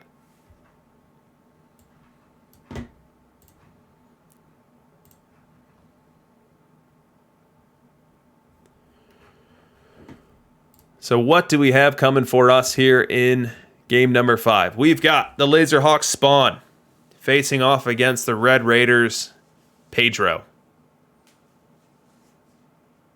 Now, how angry is Walnut going to be when the Red Raiders Pedro spins a gem? And thanks for the support, Chuck and Extreme. You guys rock.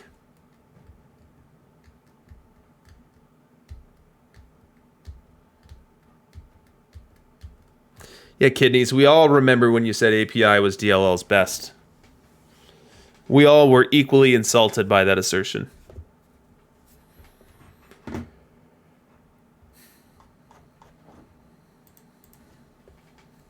Now, API is a great manager.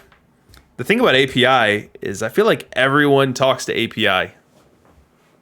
Like, I'd be surprised if someone who's been on the Discord for any amount of time doesn't have a DM thread with API. He's everybody's buddy.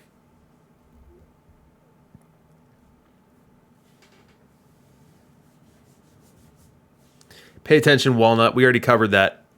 Chuck took me down that path unwillingly. 10 seconds to the sim in Game 5. As long as I've been doing these broadcasts, the winner of Game 5 wins just about every series in this situation. I think the one exception was either last week or the week before. But these pivotal Game 5s really go a long way in terms of deciding the outcomes of the series.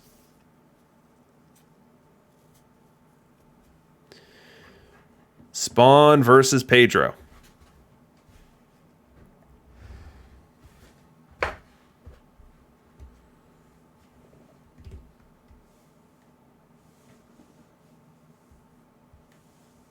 In Game 6, as we look ahead, it looks like it's going to be Spawn Pettit.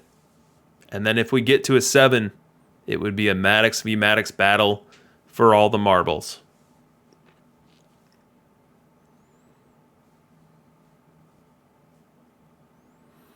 Chuck, I actually don't know how I did against you. You're going to have to answer that question for me. Hopefully it's not making me look any worse than I already do.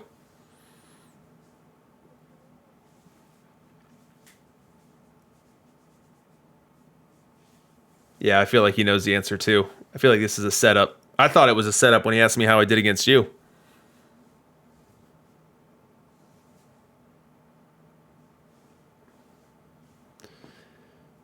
We are simming. We should have game 5 in a moment's notice.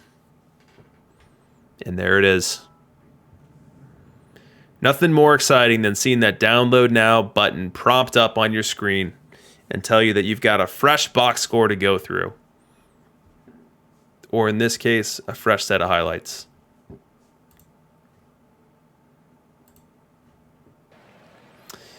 Here we go. Game 5, we'll start with Pedro. Pedro on the mound for the Red Raiders. One of these teams will take a 3-2 lead in this series. Wind in the pitch. Grounder to third. Whoa! Fields it and throws it in one single motion. Does Hornsby and makes the play 1 away. We're still in the first now, and Tony Gwynn comes to the plate. 2-1 count on him. The wind and the pitch. Deep fly ball left field. Well hit. It's high. It's deep. It's gone. Second home run of the postseason for Tony Gwynn. And the Laserhawks are back to feeling good as they now lead this game 1-0. We go bottom 2, and Cap Anson is at the dish as the Red Raiders threaten. We've already seen Cap's versus right numbers, which was very strong for a right-handed batter. Now let's take a look at his versus left numbers, and you see the bat value climbs above 0. OPS at 788. OBP probably his strongest trait. 2 on, nobody out. 2-1 count the pitch. Lines it into left field, a base hit. Heading to third, and he'll stop there. Does Mays, and now they're loaded with nobody out for Ken Griffey Jr. We've seen one highlight of Ken Griffey in this series already, and it was a tough left-on-left matchup that he was able to come through with a leadoff single up the middle. What does he have in mind here? As we show you the Warren Spahn versus left versus the Ken Griffey versus left, advantage to the pitcher big time. Although Griffey has even that advantage with a 2-0 count. The wind in the pitch. Up the middle, playable in center, but deep enough should score a run. Caught. Throws it home in one motion, not in time. Tie ball game. Runner on second does not try to tag, even though the throw went all the way through. And so now we've got 1 away for Ivan Rodriguez. Now Ivan Rodriguez, not a big hitter. We've seen his slash versus right, which is horrendous. And we'll show you his slash versus left, which isn't a ton better. The slugging starts to tick up a bit. On base isn't quite so horrific, but he's not a big bat. 3-1 count on him. The pitch. Little dinker. Infield fly, really, by the second baseman. Makes the grab 2 away. Red Raiders' hopes fall to Robin Yount, hometown favorite. We remember from our preview of this series that he plays Robin Yount every day, unlike many other players in the Perfect League universe. And he's counting on Robin Yount to come through here in the bottom of the second and untie this game. Spahn comes set and pitches. That ball's crushed! Way back! Almost hits the slide! Almost hit Benny the Brewer as the Red Raiders take a commanding 4-1 lead on a 2-out, 3-run jack by Robin Yount. Huge home run. Now to defend the lead, they'll turn to Pedro Martinez. And Pedro's gotten himself into a bit of trouble here in the third. He'll face Ty Cobb. The 2-0 count. Liner up the middle, caught by the second baseman. No runners advanced, no runners doubled up. We see both runners advance now. Could have been a double steal, could have been a wild pitch, could have been a pass ball. But either way, we've got Tony Gwynn at the plate. And we've got Pedro Martinez on the mound. And we'll show you the numbers here. Advantage to the hitter here. Tony Gwynn, one of the best hitters in the game versus right. 372 OBP and the 316 average. Very positive bat value. Good chance the Laserhawks are able to dent the score sheet here. 2-1 count. The wind and the pitch. Up the middle, base hit. 1 run will score. Ozzie around third. He's going to try to score as well. In time. He makes it. Make it 4-3.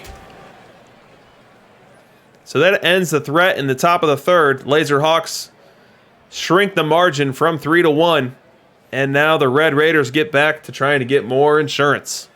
And they'll start off with Ty Cobb. We know Ty Cobb is a killer versus right, but versus left, a much softer bat. Negative bat value on Cobb versus left. He'll face Spawn here in the third. The wind and the pitch. That ball crushed! Deep right field! Out of here! The Red Raiders expand their lead to 5-3 on an LVL bomb by Mr. Ty Cobb. We're still in the fourth. And it appears as if the Laserhawks have pulled Spawn and brought in Walter Johnson. We know that Johnson had 97 very strong innings for the Laserhawks this year with an ERA sub-2 and a FIP just over it. And he'll face Ken Griffey. But before we do that, let's show you just how good Walter Johnson is in relief. We'll show you Walter Johnson, the reliever, right here on the right side of your screen. 306 FIP, 109 WHIP, K per 9 well above league average, while the homers per 9 and walks per 9 beneath it. He faces Ken Griffey here in the fourth. The pitch.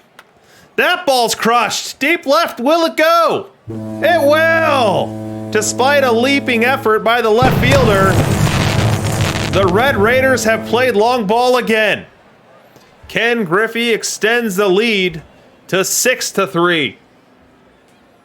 We're still in the fourth. Red Raiders still adding to their lead. And Robin Yount, who's already homered in this game, comes to the plate. He's wearing what we like to call fire.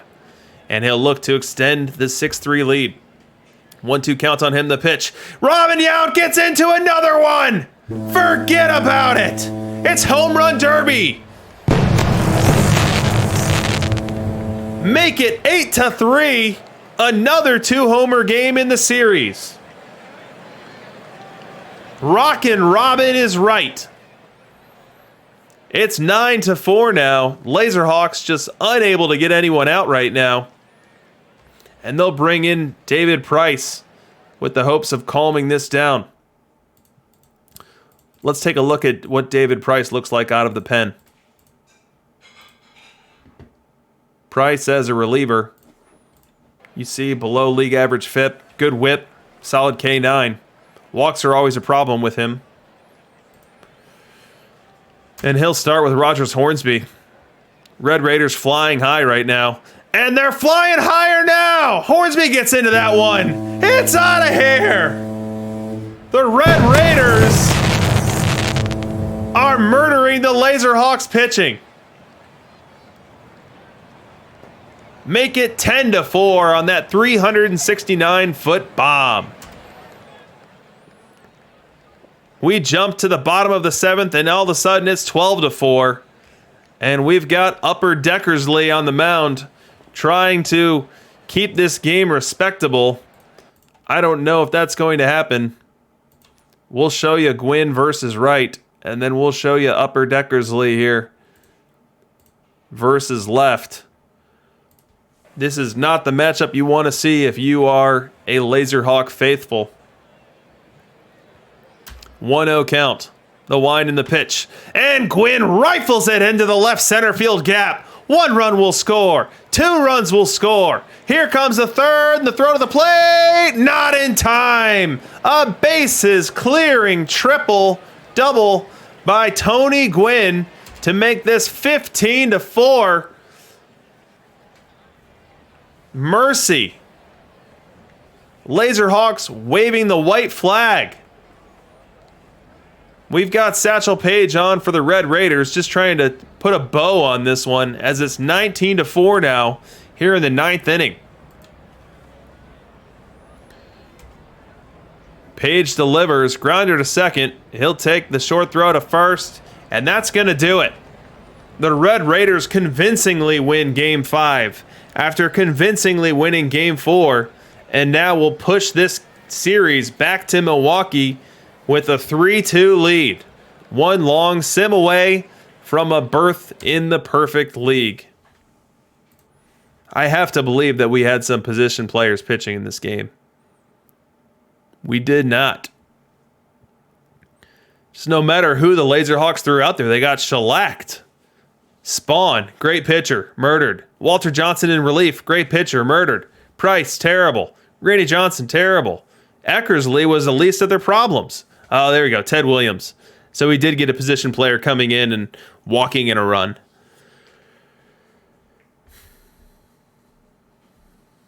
Thank you, No Way 77. Appreciate it. For the reminder on the icon. So we're 5 games into this series, and we've yet to have a road team pull one.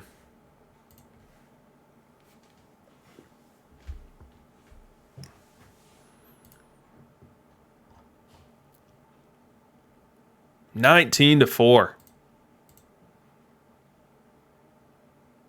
So while we played 3 very tight checking games in games 1 through 3, we have not seen anything resembling that in game 4 and 5.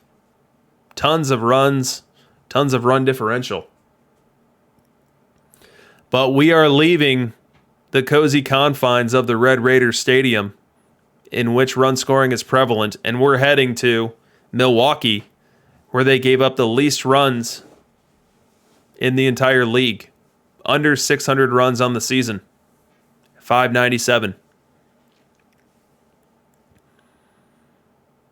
And so I expect the scoring to revert back to what we saw in games 1 and 2.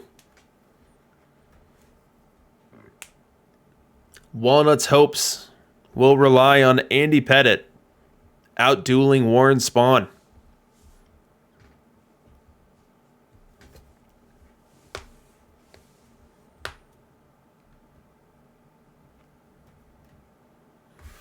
We'll give CazCappy some fireworks. He earned them.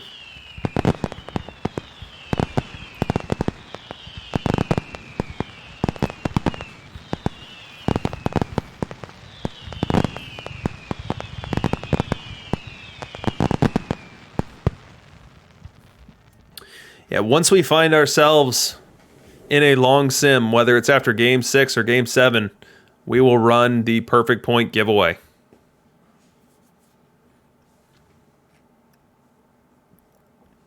What the perfect point giveaway is it's 3 people winning 10,000 perfect points each. And when that time comes, all you'll need to do is write !ticket in the chat, and then you'll receive confirmation that you've got a ticket. I need to actually go set that up. There we go.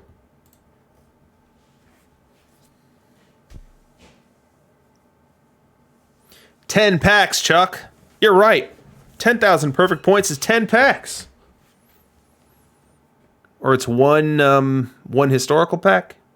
Those go for 10. Diamond packs 15. I mean, I don't think either of them are for sale right now, but just from a principle perspective.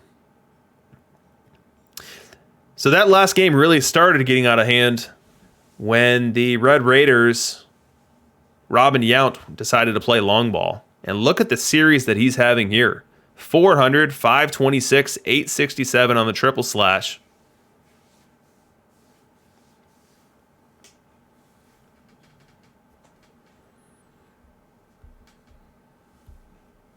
So let's see who's going to be MVP.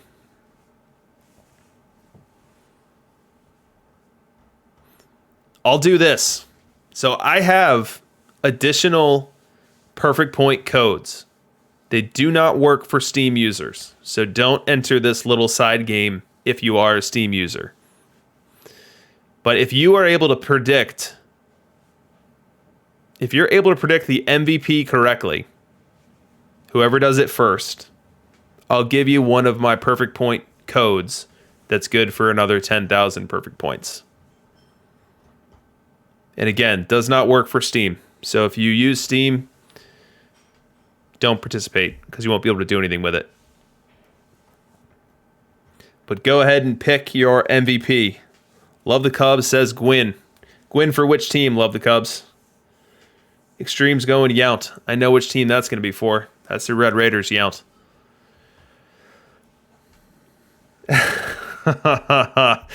Love the Cubs trolling me on the pronunciation. I don't know if you guys have picked up on it, but every chance I get, I'm saying Red Raiders instead of trying to go out on the plank. An API confirming that we've got Whale King versus the Manchego Cheese in the Perfect League World Series. What a matchup. Whale King's second appearance there as far as I know. He won the World Series last time he was there. And I believe this is API's first.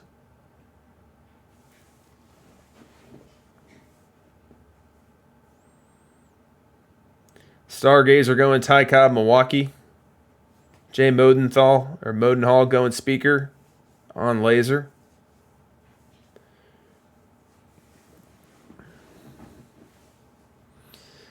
Man, they should open up the Perfect League viewability for every player, just so that people could follow and watch all the highlights of those games if they want to.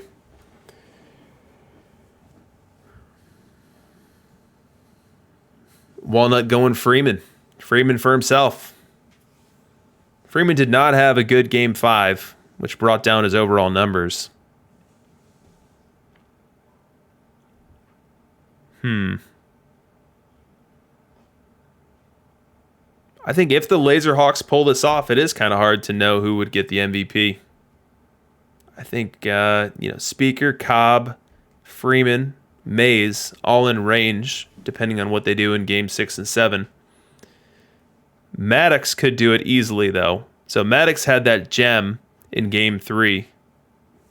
No, he had the gem in Game 2, and he's lined up to pitch in Game 7. So if he picks up that gem in Game 2 and then throws another gem in 7 to win it, that's a pretty good hands-down choice there. Gabagoo Luigi going Milwaukee Willie Mays.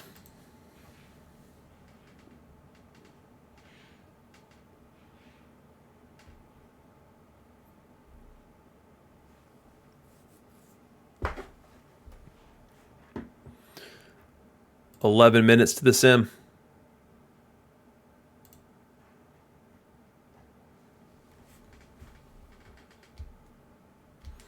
So let me make a quick note of the people that you guys have selected here so I don't lose it.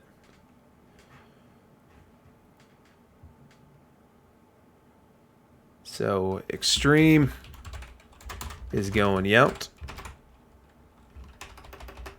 I'll do it this way. Yount. And then we've got Love the Cubs going Gwyn.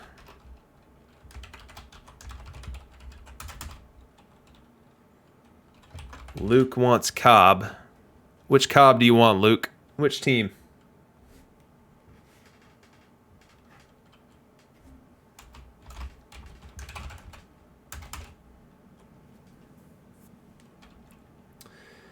And then Jay Modenhall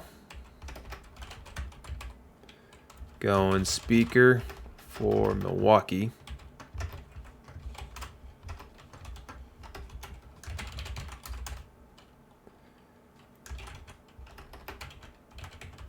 Stargaze going Cobb, Milwaukee.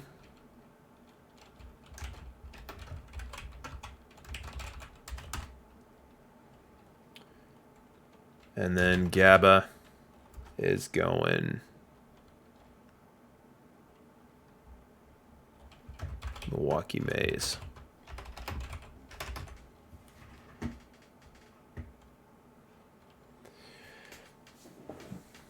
Yeah, we got 9 minutes to kill here, so we can turn this into an AMA. Walnut taking the lead on that. Who's my favorite IRL player of all time? and my perfect league or perfect team player this out of the park year. So I'll start with the IRL player of all time. I think it has to be Sandberg, Ryan Sandberg for the Cubs in the 80s, in the early 90s. He was really the guy that got me into baseball, and watching him play and lead those teams and be just impeccable defensively. I was a shortstop growing up, and he was just about the best second baseman that you could be. Never made any errors, was completely fundamental, was sound with fundamentals at all times. Like, he was my guy. And he would steal bases. He would hustle. There was one season where he had 19 triples, 19 homers, 19 plus stolen bases. Like, he was just a player that did it all and was really easy to root for. And so, he's my guy. Now, the Sosa years, I loved the hell out of the Sosa years. I loved the hell out of the home run chase in 99 or 98 when he and McGuire were going back and forth. Like, I distinctly remember I was doing a ton of playing baseball back then. I was on a travel team, and so most days I was either traveling somewhere or playing somewhere. And so, as the Cubs game was going on, and my dad was, I don't even know how he was getting updates, because this was before you'd have internet on your cell phone. But, every time I'd come in from an inning, I'd come in from shortstop, I'd say, hey, did Sosa bat? What did he do? It was just so cool to follow that and see what was going on there. And I actually modeled my swing, like the load mechanism of my swing against and from Sosa. And that's what really unlocked power for me. So your whole life, coaches tell you, swing down on the ball, swing down on the ball. And, you hit a lot of ground balls that way.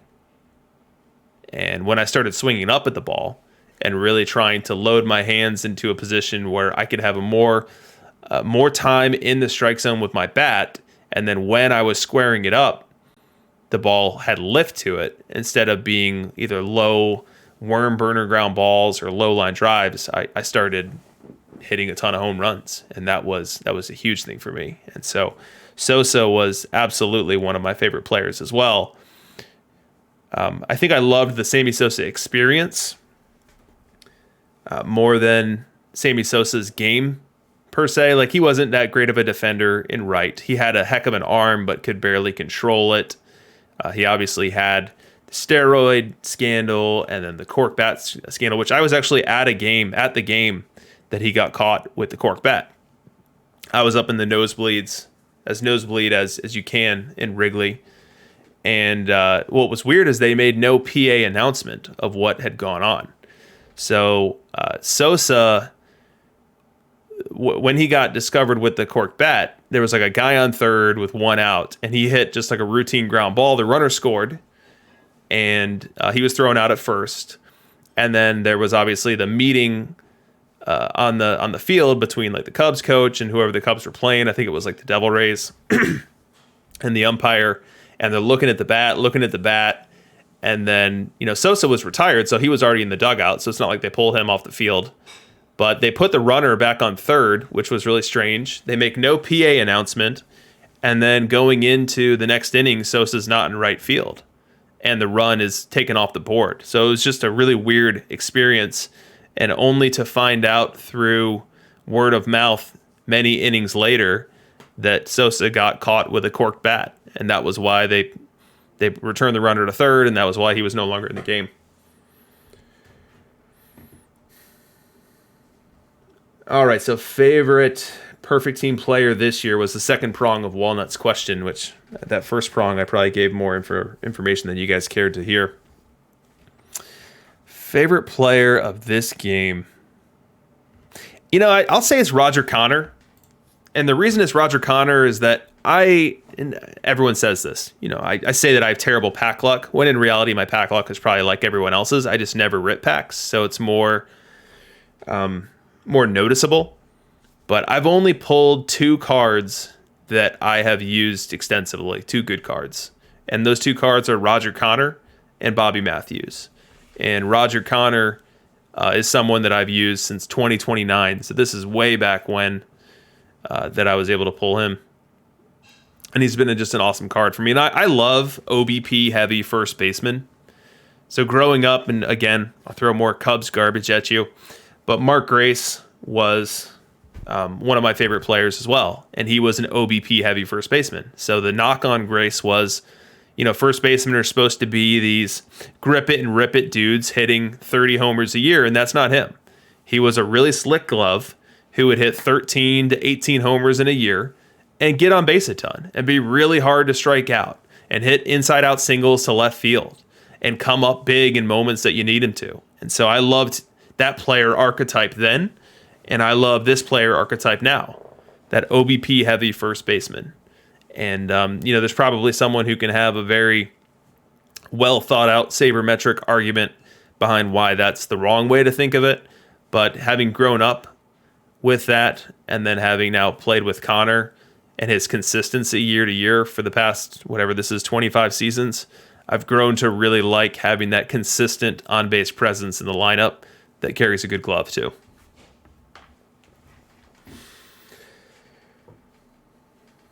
All right, let's see if I missed any questions here. Luke asking what the first Major League Baseball game I went to was. It would have been a Cubs game in like the mid 80s, probably like 87 or 88 when the Cubs were bad and the tickets were cheap. And I'm sure my dad just took me to a game. It wasn't memorable enough for me to know too much about it. I'd say my first game that I really remember going to was a prime time night game.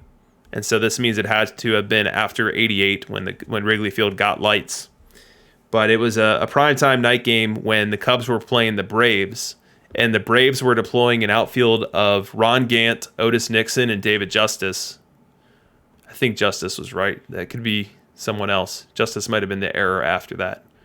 But it was definitely Gant and Nixon, and I just remember remarking that there was no way to get a ball to drop in that outfield. Like the range that their outfielders covered was just unbelievable. And it was just miserable sitting there hoping for all these batted balls. And I mean, back in the 80s, like strikeouts were not nearly what they are today. So you're getting batted balls all game long. And just seeing those outfielders cover all that ground and just give you a rough go was just so memorable. And I must have been, 6 or 7 for that game. And that really turned me on to the importance of outfield defense, the importance of, range in this game, both baseball and an out-of-the-park perfect team.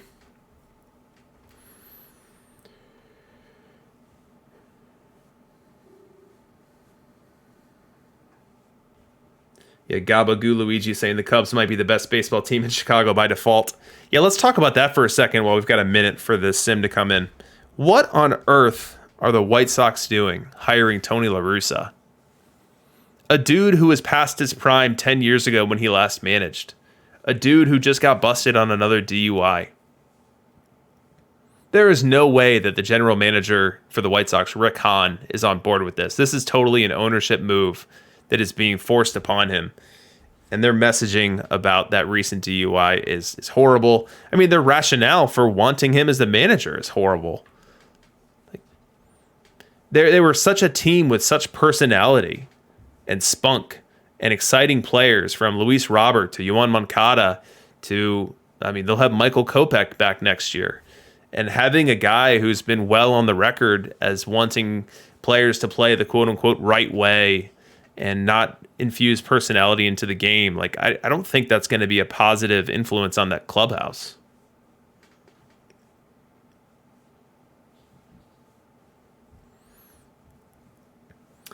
So Walnut asking for my predictions in the Perfect League World Series. I'm taking API in 6. And then Firebird asking if all of my games are road games. And I'll tell you what, based on my results this year, felt like they all were road games. 519 at home and 469 on the road. That was brutal. Rough season. All right, we are starting the sim. And if this returns quickly, we'll know that we're heading to a Game 7, and we'll check out how we got there. If this doesn't end quickly, then we'll know that the Red Raiders are your DLL World Series champs in 2053.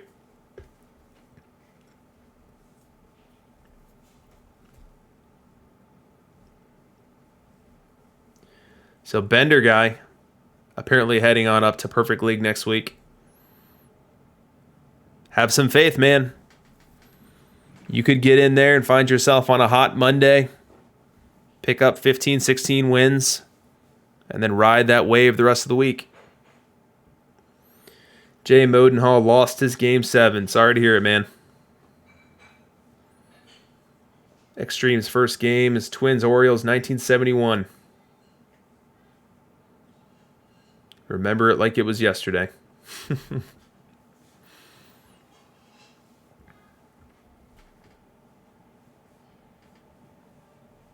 I'll tell you my favorite baseball game I ever went to.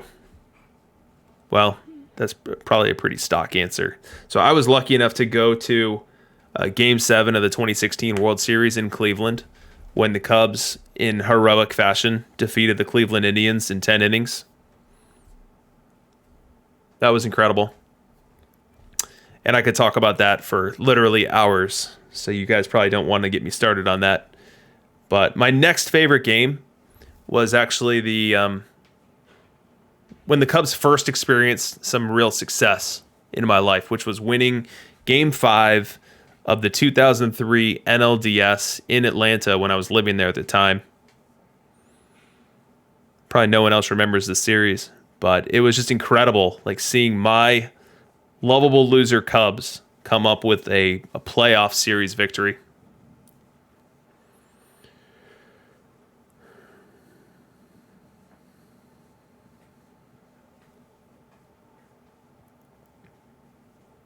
But there's nothing like being at a playoff baseball game atmosphere. It's incredible. The difference between, and I've heard other people say this is not my brilliance by any stretch, but when you're at a regular baseball game, someone hits a little lazy single, someone works a walk, someone gets hit by a pitch. It's just like, okay, we'll see what the next guy does. In the playoffs, every base runner is a big deal. Every base runner amps up the pressure. It's just such a better viewing experience when the games matter a ton. And with baseball, there's no better dichotomy between a regular season game that's 1 of 162 and then a playoff game where you're in a best of 5 series and anyone can beat anyone. I think baseball does the worst job of crowning the best team as the champion. Just because they have such short series and they have a game, baseball, that really needs way more sample size to bear out the team that quote unquote should win.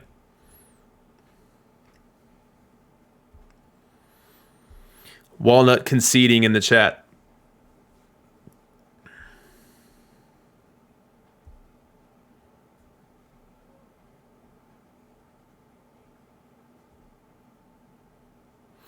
Yeah, it definitely feels like we're long simming, guys.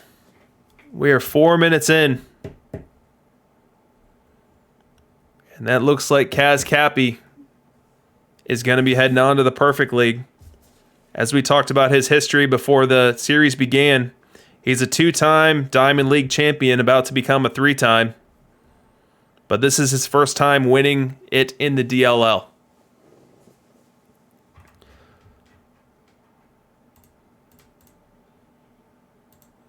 I predicted the playoff teams before the season started.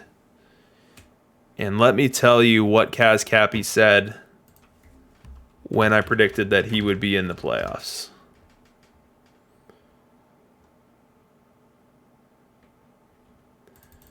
Because I feel like pointing that out now. Here we go. So I predicted that he was going to be a wild card. He ended up winning his division. But he said, bit optimistic for me. I haven't sniffed the DLL playoffs in like 6 years. Been almost 10 years since I won over 90 games in a season. But he not only made the playoffs, he not only won 90 games, but he's taking home some DLL hardware. And he's heading off to Perfect League next week to try to stay there. API will be staying there. API is in DLL. He's in the World Series fighting for his life right now. Let's see if we can get an update on that series. If the games have started. Nope. So we'll keep an eye on this.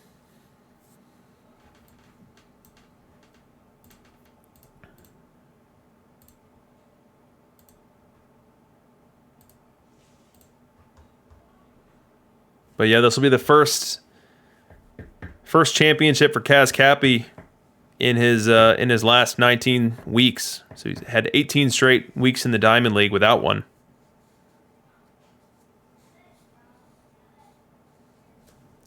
It will be interesting to see what types of win-loss he can pull in the Perfect League and if he's going to change up his stadium config or lineup config.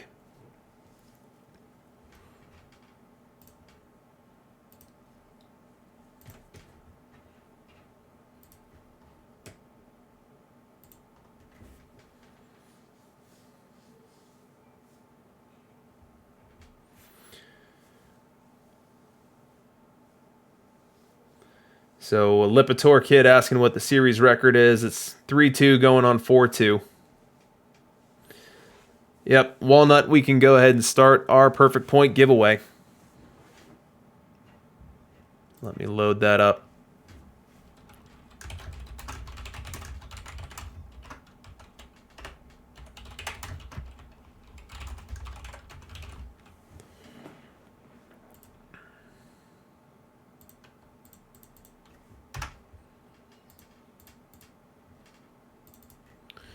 All right, let's get this started.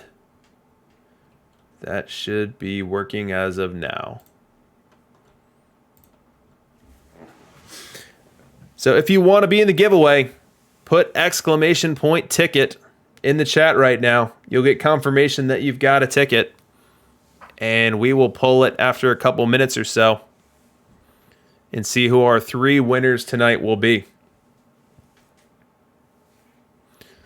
Sim is in. That's only 8 minutes. Normally the long sim in Perfect League is more like 15.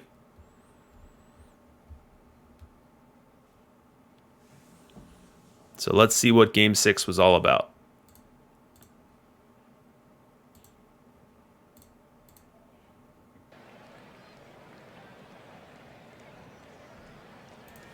All right, here we go. We got Pettit on the mound for the Laserhawks. And he's going to start the game versus Jackie. I'll go ahead and throw up Pettit as a starter in our matchup analyzer. Weak ground ball. Pettit fields it over to first. 1 away.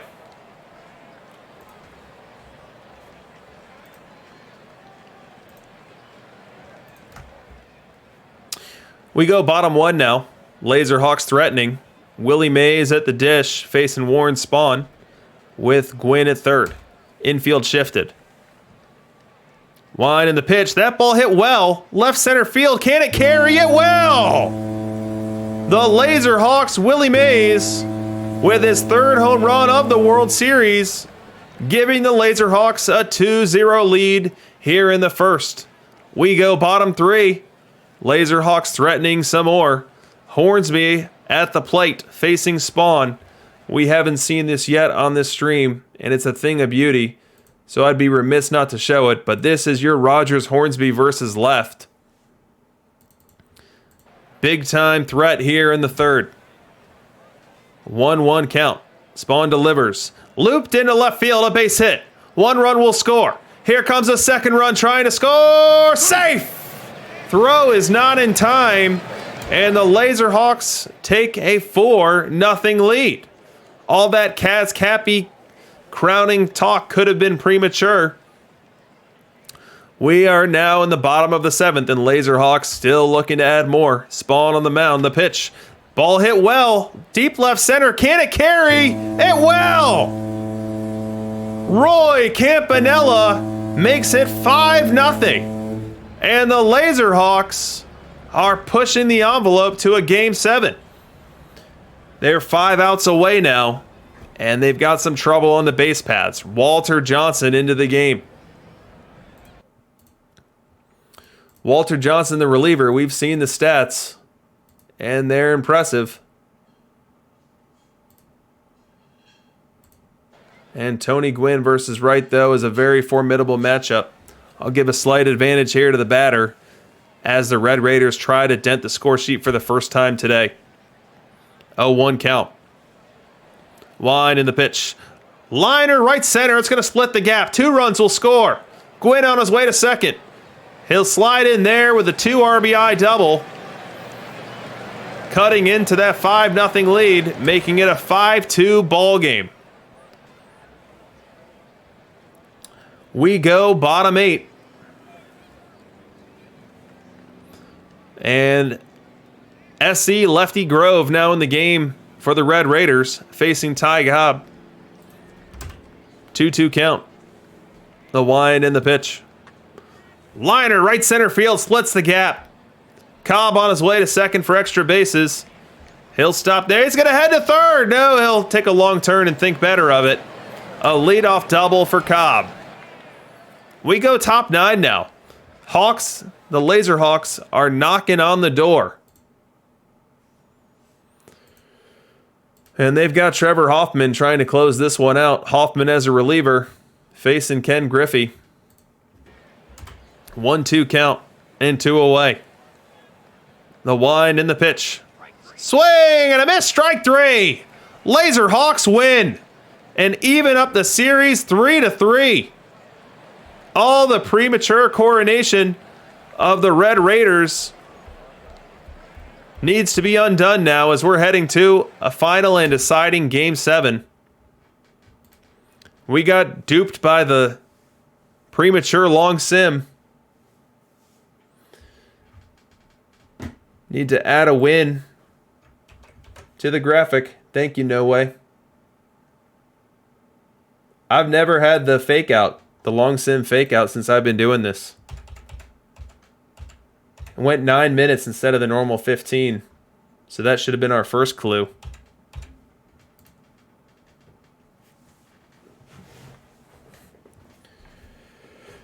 Wow, what a great series. And now we're going to 7 to determine it.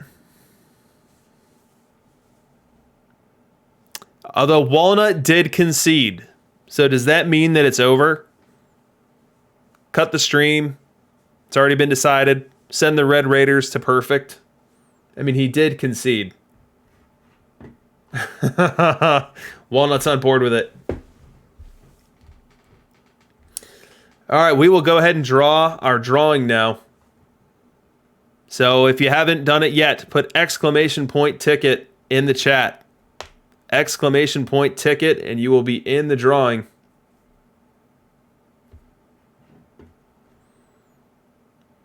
I'll go ahead and close that down in 5 seconds.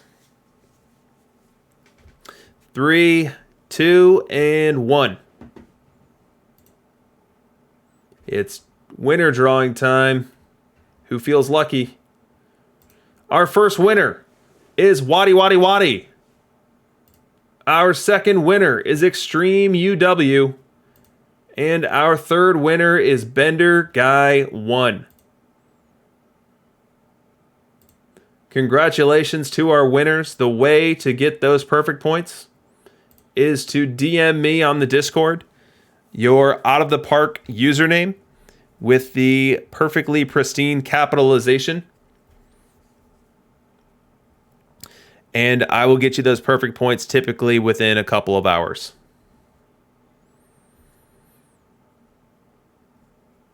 So congrats again to our winners. Thanks for joining on the stream tonight.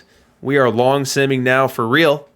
And once this long sim comes in, we will see who won Game 7. We are 6 games in, and we've yet to see a road team win.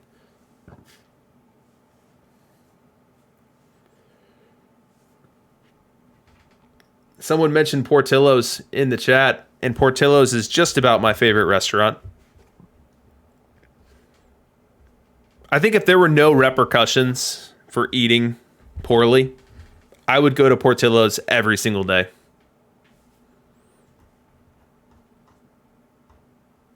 And Love the Cubs is having Portillo's tonight. What's the order, Love the Cubs? I'll tell you what I get. If I'm in fat mode and I'm just eating whatever I want, I'm getting an Italian beef with hot peppers. I'm getting a hot dog with everything. and then I'm getting cheese fries. And I'll do that all with a large Coke.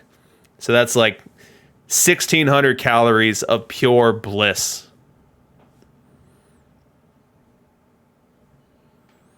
Man, I'm starting to Jones for it right now. Yeah, I don't get the cake, I don't get the shake. I am lactose sensitive, so not lactose intolerant, but when I have ice cream or milkshakes or anything, bad things happen. So those types of desserts don't really tempt me. Big beef, hot peppers, large fry cake. Man, he's living the life. Living the life. If I was doing any better right now, I'd be love the Cubs.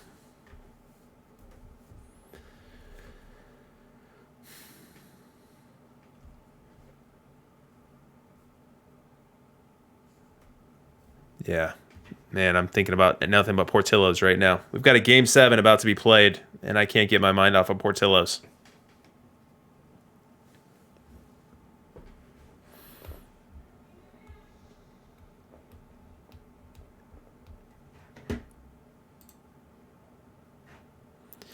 Yeah, Portillo's was bought. You know, they were sold off to some investment group, I want to say 4 or 5 years ago. I thought that could lead to widespread franchising. Maybe it has, maybe it hasn't. But anyone who doesn't have a Portillo's in their sphere, try to get one. They're incredible. They kind of led the drive-through revolution, as far as I know, too, where instead of just driving up to a machine, giving your order, and then pulling around and getting your food, you know, they've got active order takers out in the drive-through. And now I've noticed that Chick-fil-A is doing that. So, trailblazers in that respect as well.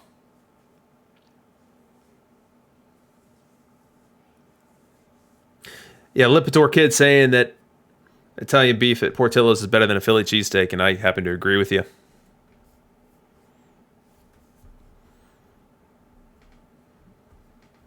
Cheesesteaks are great. I've never been to Philly and gotten one, though. Although I know the moment you say that, out come the strong opinions about which one's good, which one's garbage, which one's overrated. Let's stay on task here.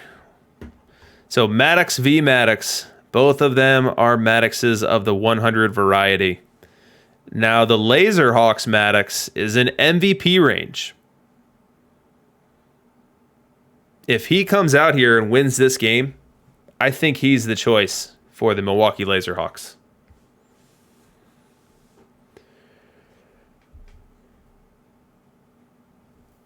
Now, if they win the game, but it's not due to Maddox, then I think you have to turn your attention to Ty Cobb.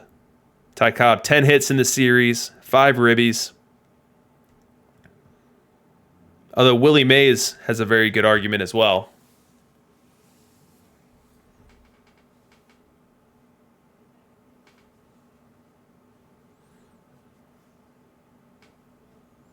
So no way called Red Raiders Maddox for Series MVP. Let me update you there.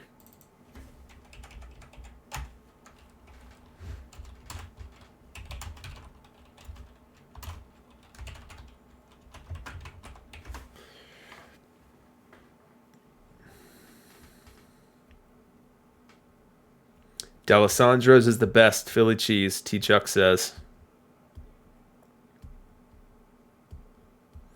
This whole conversation just has me starving right now.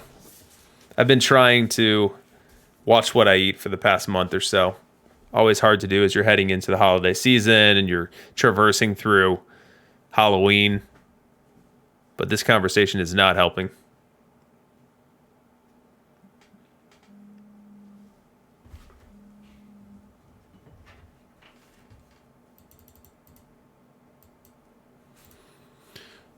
Given that we've got Maddox v. Maddox, let's take another look at our Greg Maddox legend.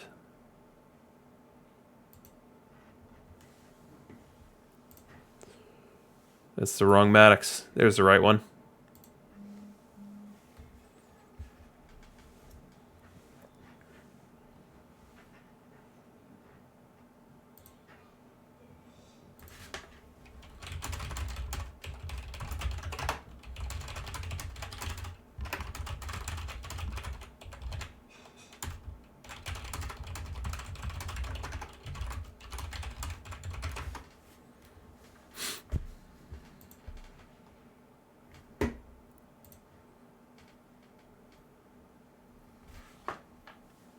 Yeah, call me back, Walnut. We'll get you on the air and share your thoughts heading into a deciding Game 7.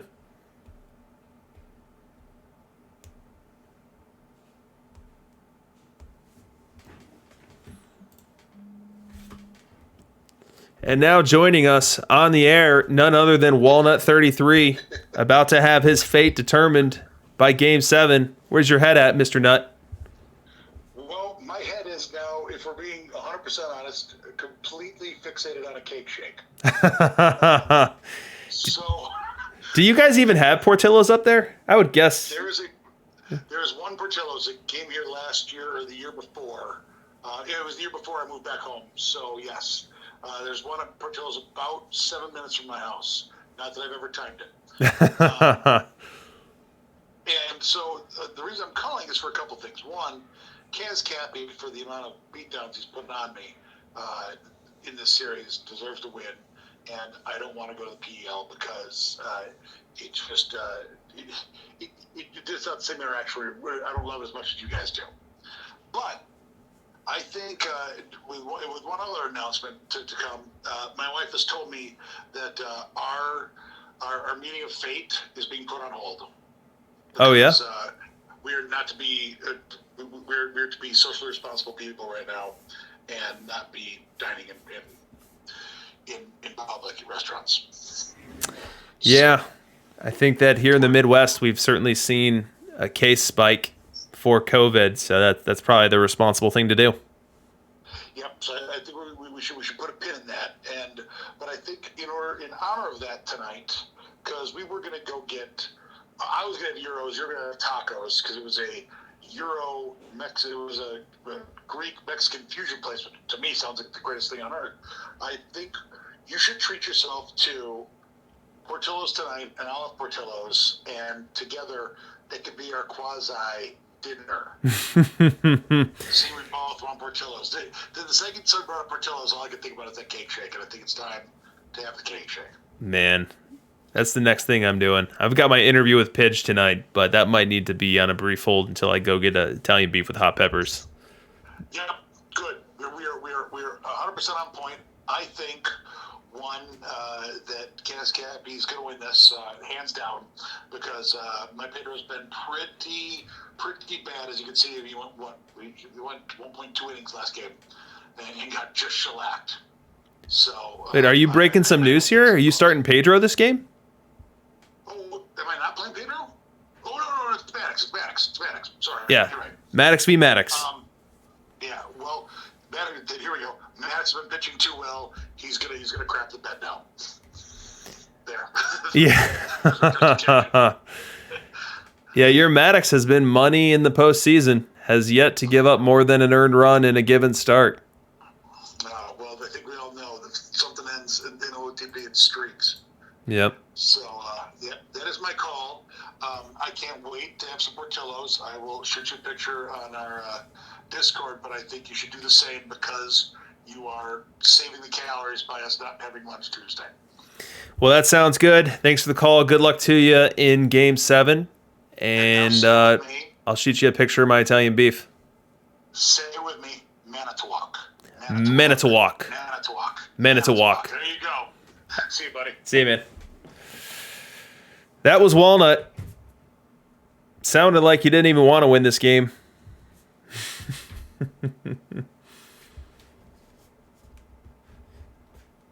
Yeah, I'm not going to say Manitowoc. I'm not going to say Manitowoc.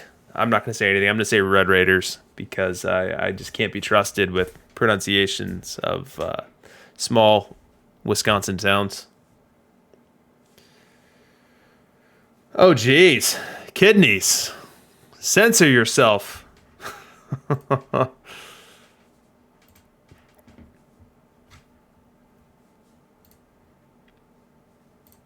Hey, CazCappy's here.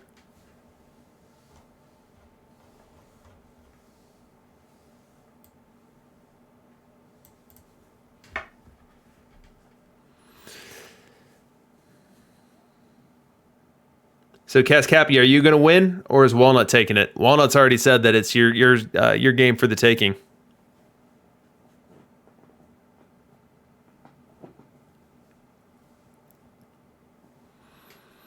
So as far as sims go, we should be expecting a return here in the next couple of minutes. While we wait, let's check in on our buddy API. Let's see how the early returns in that World Series are going. So Manchego Cheese take a 1-0 lead over the Las Vegas Outlaws in the 2053 Perfect League World Series. Manchego Cheese attempting to be the second DLL Perfect League World Series champ. A very deserving player.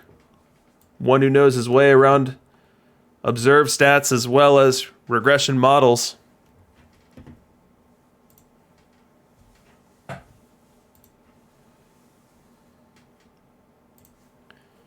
CazCappy wants the win. He wants to go up to Perfect League for that third time.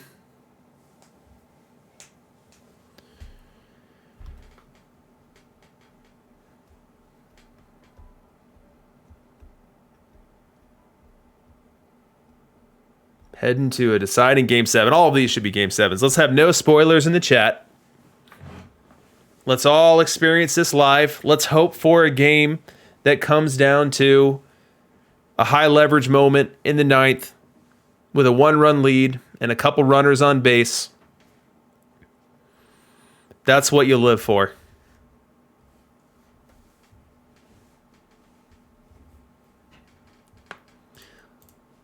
We'll get hella use out of our matchup analyzer. We'll make sure we know what's going on. This game has been pretty, or this series has been pretty straight. No pseudo starts. No hijinks with openers, followers. No real lineup deviations. Just a couple of Wisconsin bros duking it out with their stock lineups.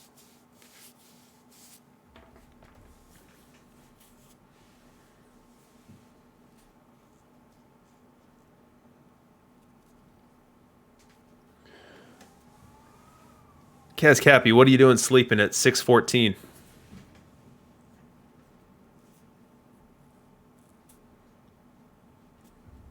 Is it not 6:14 where you live? How do you see someone's country? There we go. He's an American. Ah, third shift worker.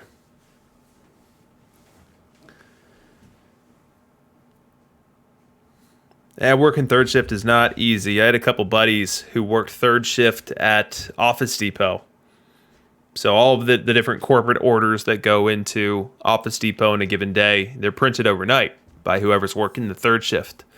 And those two buddies just like lost sense of what was day, what was night. You know, you're getting off at 6 a.m. and you go home and the sun's coming out and so you can't go to sleep. Like it just required a huge body clock adjustment. And it certainly wasn't easy on them.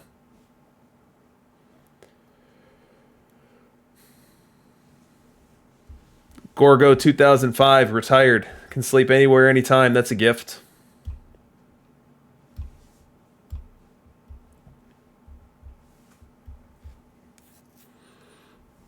I feel pretty adept at falling asleep myself. Normally doesn't take me more than 5-10 minutes.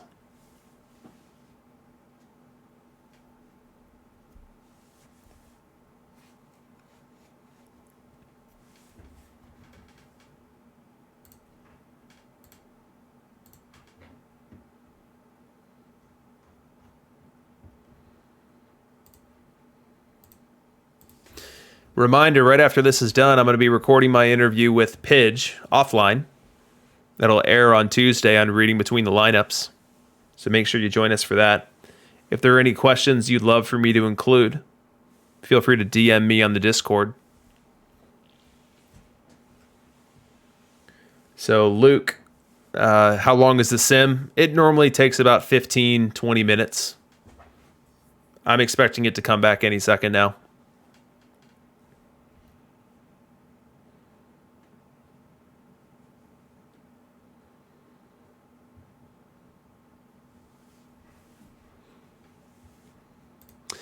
We are waiting for the Game 7 Maddox v. Maddox. I would love it if we could get out of the business of having these long sims. They can be quite anticlimactic and be quite the speed bump on what was a lot of momentum for the series. So I know that Chris is aware of it. I think he's at least broached it with the powers that be. But if they could just move whatever happens during a long sim to the sim that goes behind it, that would be great. Yeah, Gorgo, I'm not sure what all is happening in the long sim. I'm sure it's a ton of housekeeping for ending the season. Maybe it's the awards, maybe it's, doing some sort of finalization and hard coding of the final numbers in a given season. Like, I'm sure there's a ton of stuff going on the back end to close out one of these seasons and place it, etch it in stone as you move on to the next week. But whatever's happening takes a long time, and that's what causes these series to give you the long sim.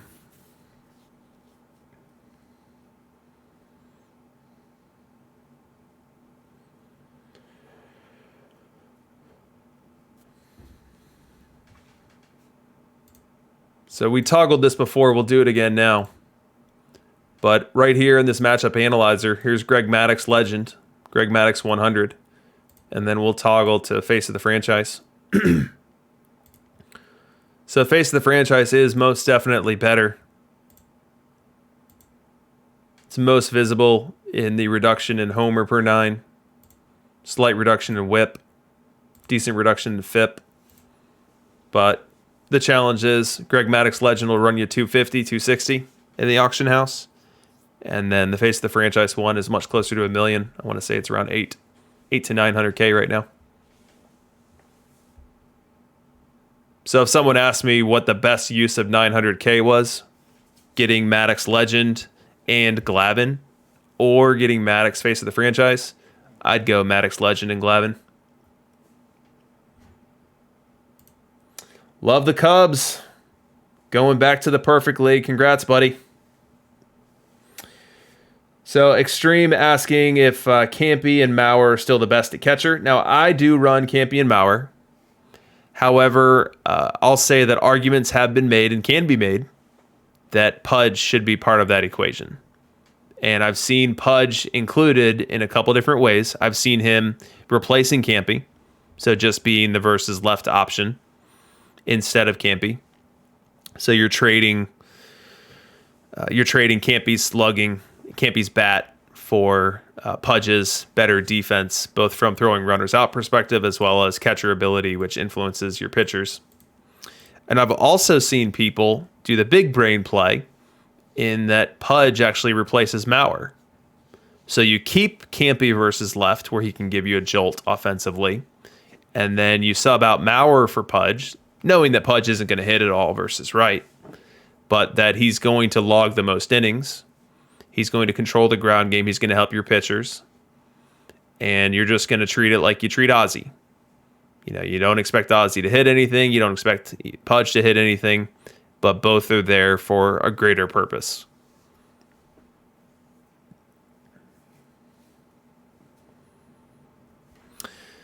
Yeah, so Kidneys is saying Campy's bat is not that good. And while I guess it's all relative when it comes to catchers. So here's Campy versus left in your bottom right of the screen here. So 446 slug. And I think Kidneys, you have some interesting take on why slugging is not important. So I think most of your metrics are like average OBP and then WOBA. But we can save that aside for another day. So here's Campy versus left. And then let me show you Ivan Rodriguez versus left. So it is pretty night and day, where Campy is almost a plus bat. So he's slightly negative. He's -4 right here. And then here's Pudge, who's -20. So that is a pretty big difference. So Campy, Pudge, Campy, Pudge.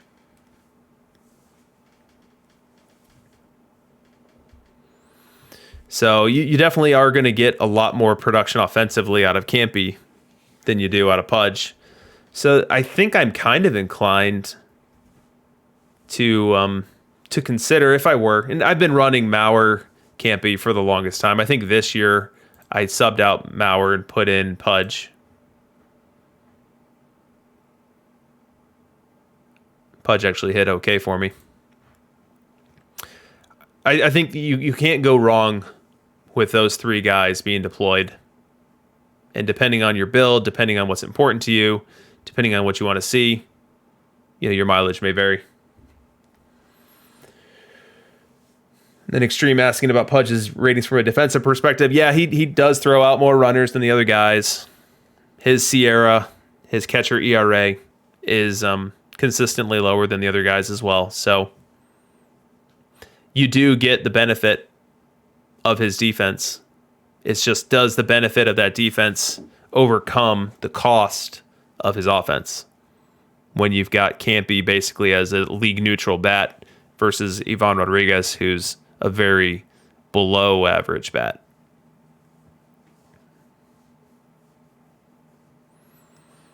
Yeah, Lipitor Kid asking how many days a week I sub in my backup catcher. So I just run if starter tired, full well knowing that because catchers wear out very frequently, they're going to have to start on their offhand. Although you see it didn't happen very frequently this year. So Campanella only was trotted out versus Wright 4 games over the course of the season. So I think this might say more about the fact that rotations are more balanced between right and left, because you've got Pettit and Glavine in rotations all around the league now. And so when you have those balanced rotations, you're not seeing catchers get worn out and that be the reason that they're being subbed out, but rather coming in as intended.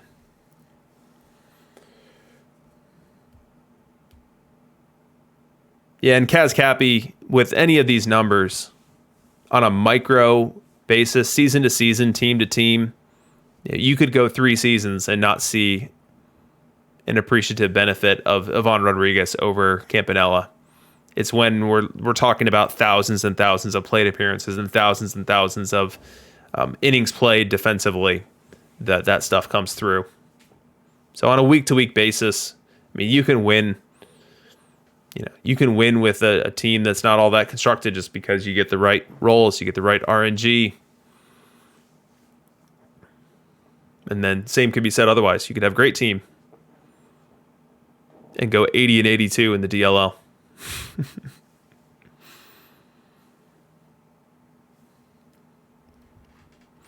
So Stargazer up a bit there was asking how I export the data for the matchup analyzer.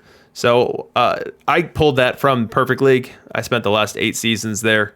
This season I'm not in Perfect League, so I'm having to get that from a Discord friend. So hopefully I'll always have someone in Perfect League generous and willing enough to give me the data extract that I use. I shared my personal data extract on my stream on Thursday during my PTCS tournament building session. So if you didn't see it, be sure to check that out.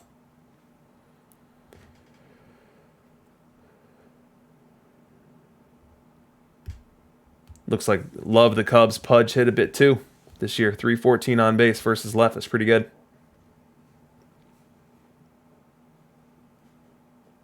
Yeah, Walnut asking the question about the types of hitters, types of batted ball profiles, line drive versus fly ball. I think it's something that I need to look closer into. Honestly, I have not spent a bunch of time thinking about it or even analyzing it. But I think that what we're seeing, the more we look at this stuff and the more we're seeing cards over versus underperform their backup card ratings, I think there's definitely an effect there that needs to be better understood. So I'm sure someone in the community has done the work to understand how that susses out, how that plays out in the data when you're this type of hitter versus that type of hitter, or this type of pitcher versus that type of pitcher. I personally haven't done that yet.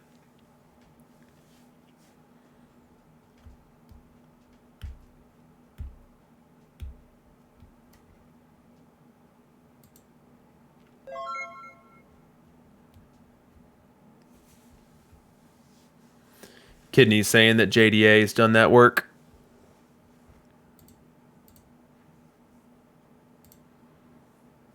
The example I'll give here is that I feel like Bobby Matthews outperforms his ratings.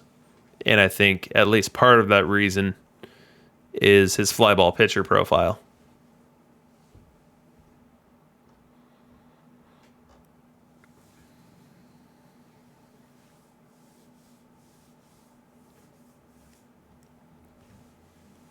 That's just my 2 cents, Walnut.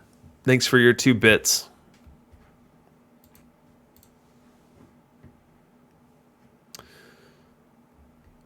Really long sim this time.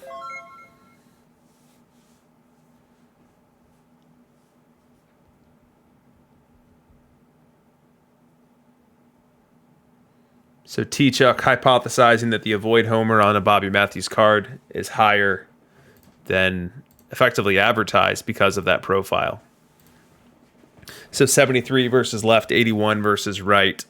And that plays up because he's a fly ball hitter or fly ball pitcher. Yeah, T-Chuck, you might be right. I like the hypothesis you're working with there.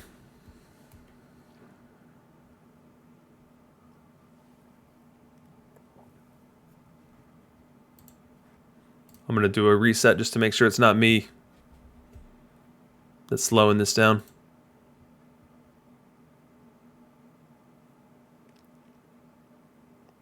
As you can see from my tournament screen, I'm about to do a big data project for bronze tournaments. Ooh, look at that, Mr. Sim. Here we go, guys. Game 7 of the DLL World Series. Anyone's game. CazCappy or Walnut. Who's taking it?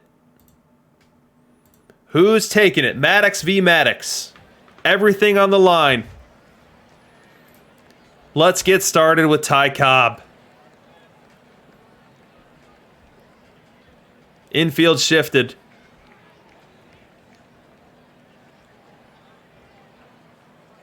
Wind in the pitch. Looper to center field.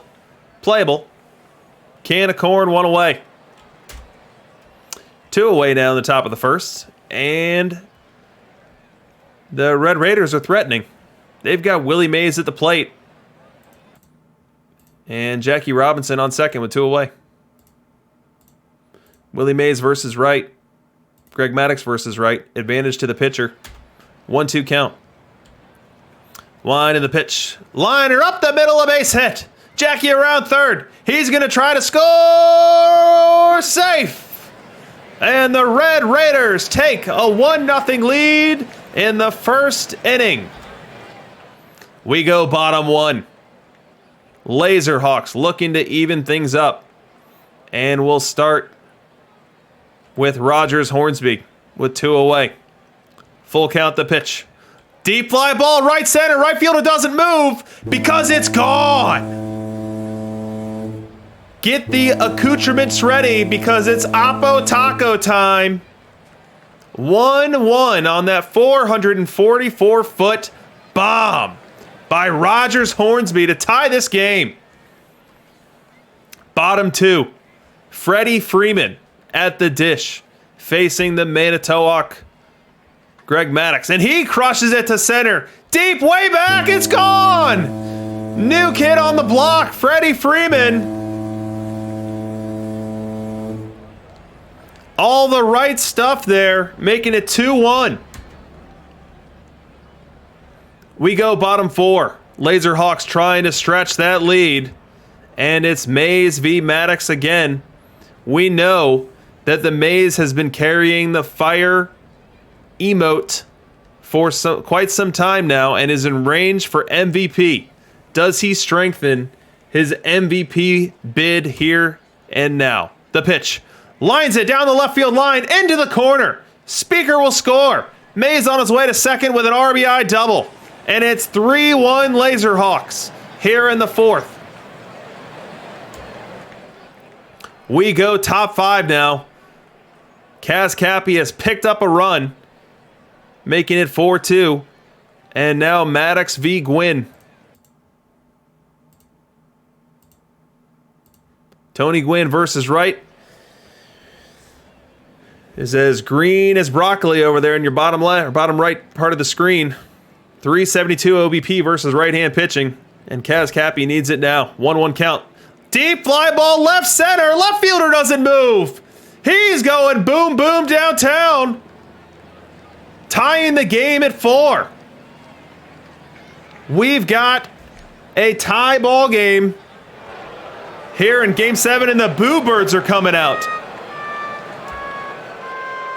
Boo Birds coming out in Game 7 at home. Can you believe it? We go top 7, and the Red Raiders are looking to untie this game. We've got David Price on the mound, and David Price is dominant versus left-handed batters. Tony Gwynn will face him. Gwynn, one of the best hitters in the game versus left-hand pitching, a positive bat value. 1-0 count with Jackie on first. The pitch. Grounded to first, fielded to second for 1. Back to first, won't even try. Gwynn beats it out, but they do get the lead runner, and that brings up Willie Mays. And as good as David Price is versus left, he's not that same dude versus right. Willie Mays, lots of green there. Definitely the advantage goes to the hitter here. The advantage goes to the Red Raiders. Full count, runner will be in motion. The pitch. He walked him. 2 on, 2 out in the 7th. As this series hangs in the balance. We've got Cap Anson to the plate now. He's got a 1-0 count. This ball's going to be put in play, and where's it going to go? We see Cap Anson versus left. Solid performer with the bat. Not overwhelming, though. 1-0 count. The pitch. Loops it to second and caught. That ends the threat here in the 7th. We go top 8 now. Red Raiders still at the dish, and a very tough matchup here for them as Randy Johnson takes the hill. Randy Johnson dominant versus left-hand batters, and he'll face Ken Griffey to start. We've seen Griffey succeed already twice in this series versus left, and he'll try to do it a 3rd time here. Nobody on, nobody out. Here's the first pitch from the big unit.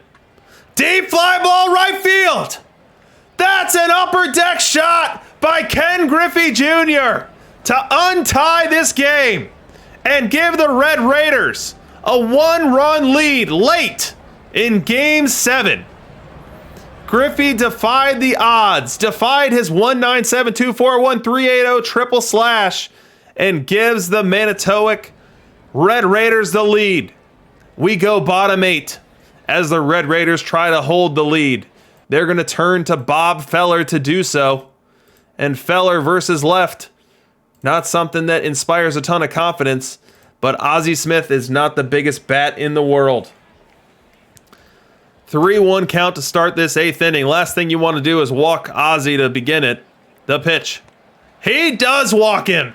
Smith leads off the inning with a base on balls. And that brings up Ty Cobb. Full count on Cobb. Feller on the hill. Struggles with his control. Looking for a strikeout or a double play here. The wind and the pitch. Strike 3 called. Cobb goes down looking. The Georgia Peach is strikeout victim number 1 for Bob Feller. And that brings up Tony Gwynn. Tony Gwynn will now bat with 1 away. Feller delivers. Liner down the left field line. Taking 3rd is Ozzie Smith, and Gwynn will head to 2nd with a stand-up double. The tying run on 3rd. The lead run on 2nd with 1 out here in the 8th. The infield comes in for Rogers Hornsby. Hornsby, one of the best hitters in this game. Definitely stronger versus left. Needs to find a way to lift this ball to the outfield. Can really be a hero if he finds some grass out there as he does it. Feller comes set and delivers. Deep fly ball right field. Way back. That ball's out of here. Rogers Hornsby with the Oppo Taco of them all.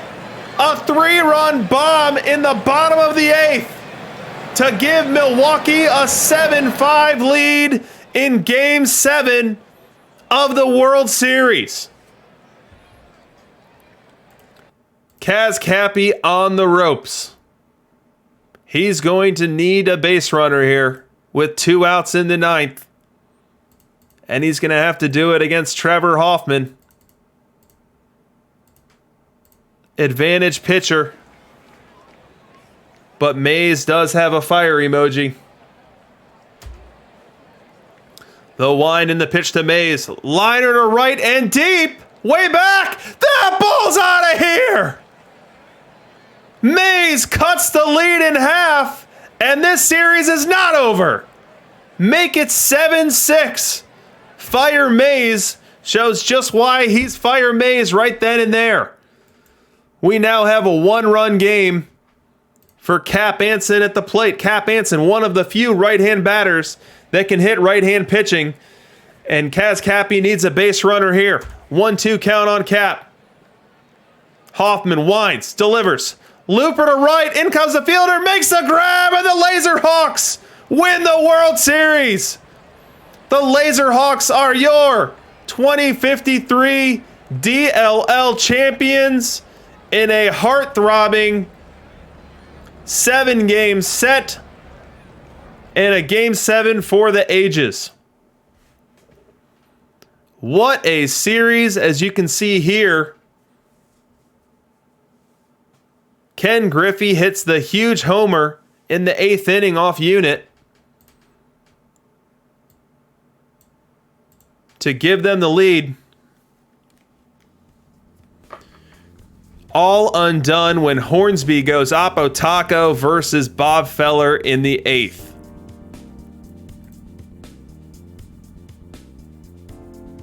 Feller can be a high wire act in the pen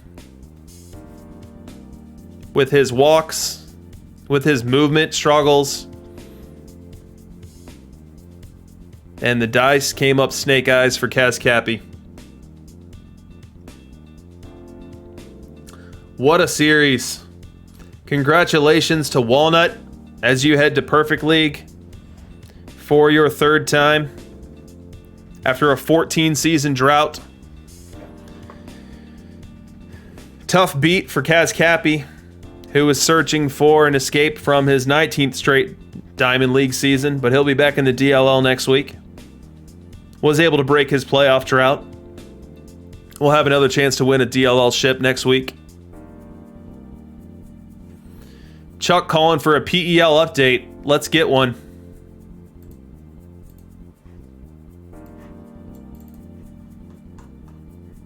We see the Manchego Cheese have taken a 2-0 lead in the World Series. 2 road games. So he'll need to take 2 of 3 at home to knock off the Outlaws, which is exactly the formula he used against the Greenwich Time Lords. He won the first 2 games on the road, came home, won 2 of 3, and then moved on to the World Series.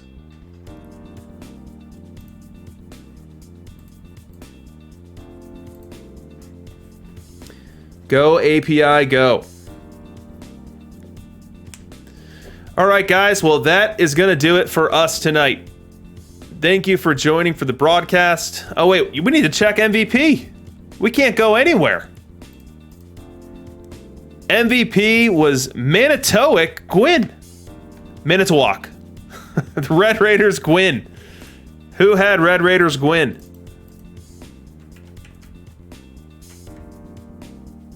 Here we go. Love the Cubs. Love the Cubs is not just winning his league, but and going up to Perfect League, he's also going to be getting a Perfect Point redemption code for picking MVP. So well done to you. Love the Cubs. Love your screen name. And you're going to love the Perfect Point bundle that's coming your way. I'll send that to you after the stream. So T-Chuck asking who won the league MVP. I don't even know how to check that.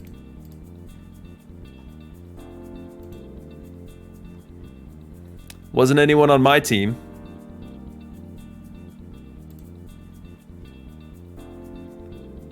Red Raiders Ty Cobb.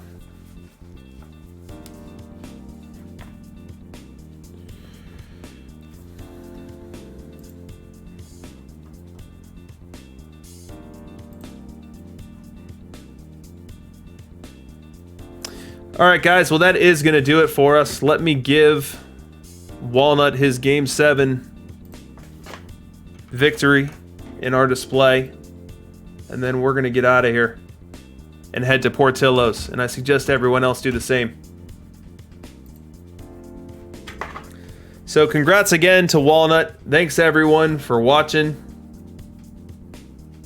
Be sure to join on Tuesday for Reading Between the Lineups when we have our Pidge interview. Should be a good time. And with that, I'm out of here.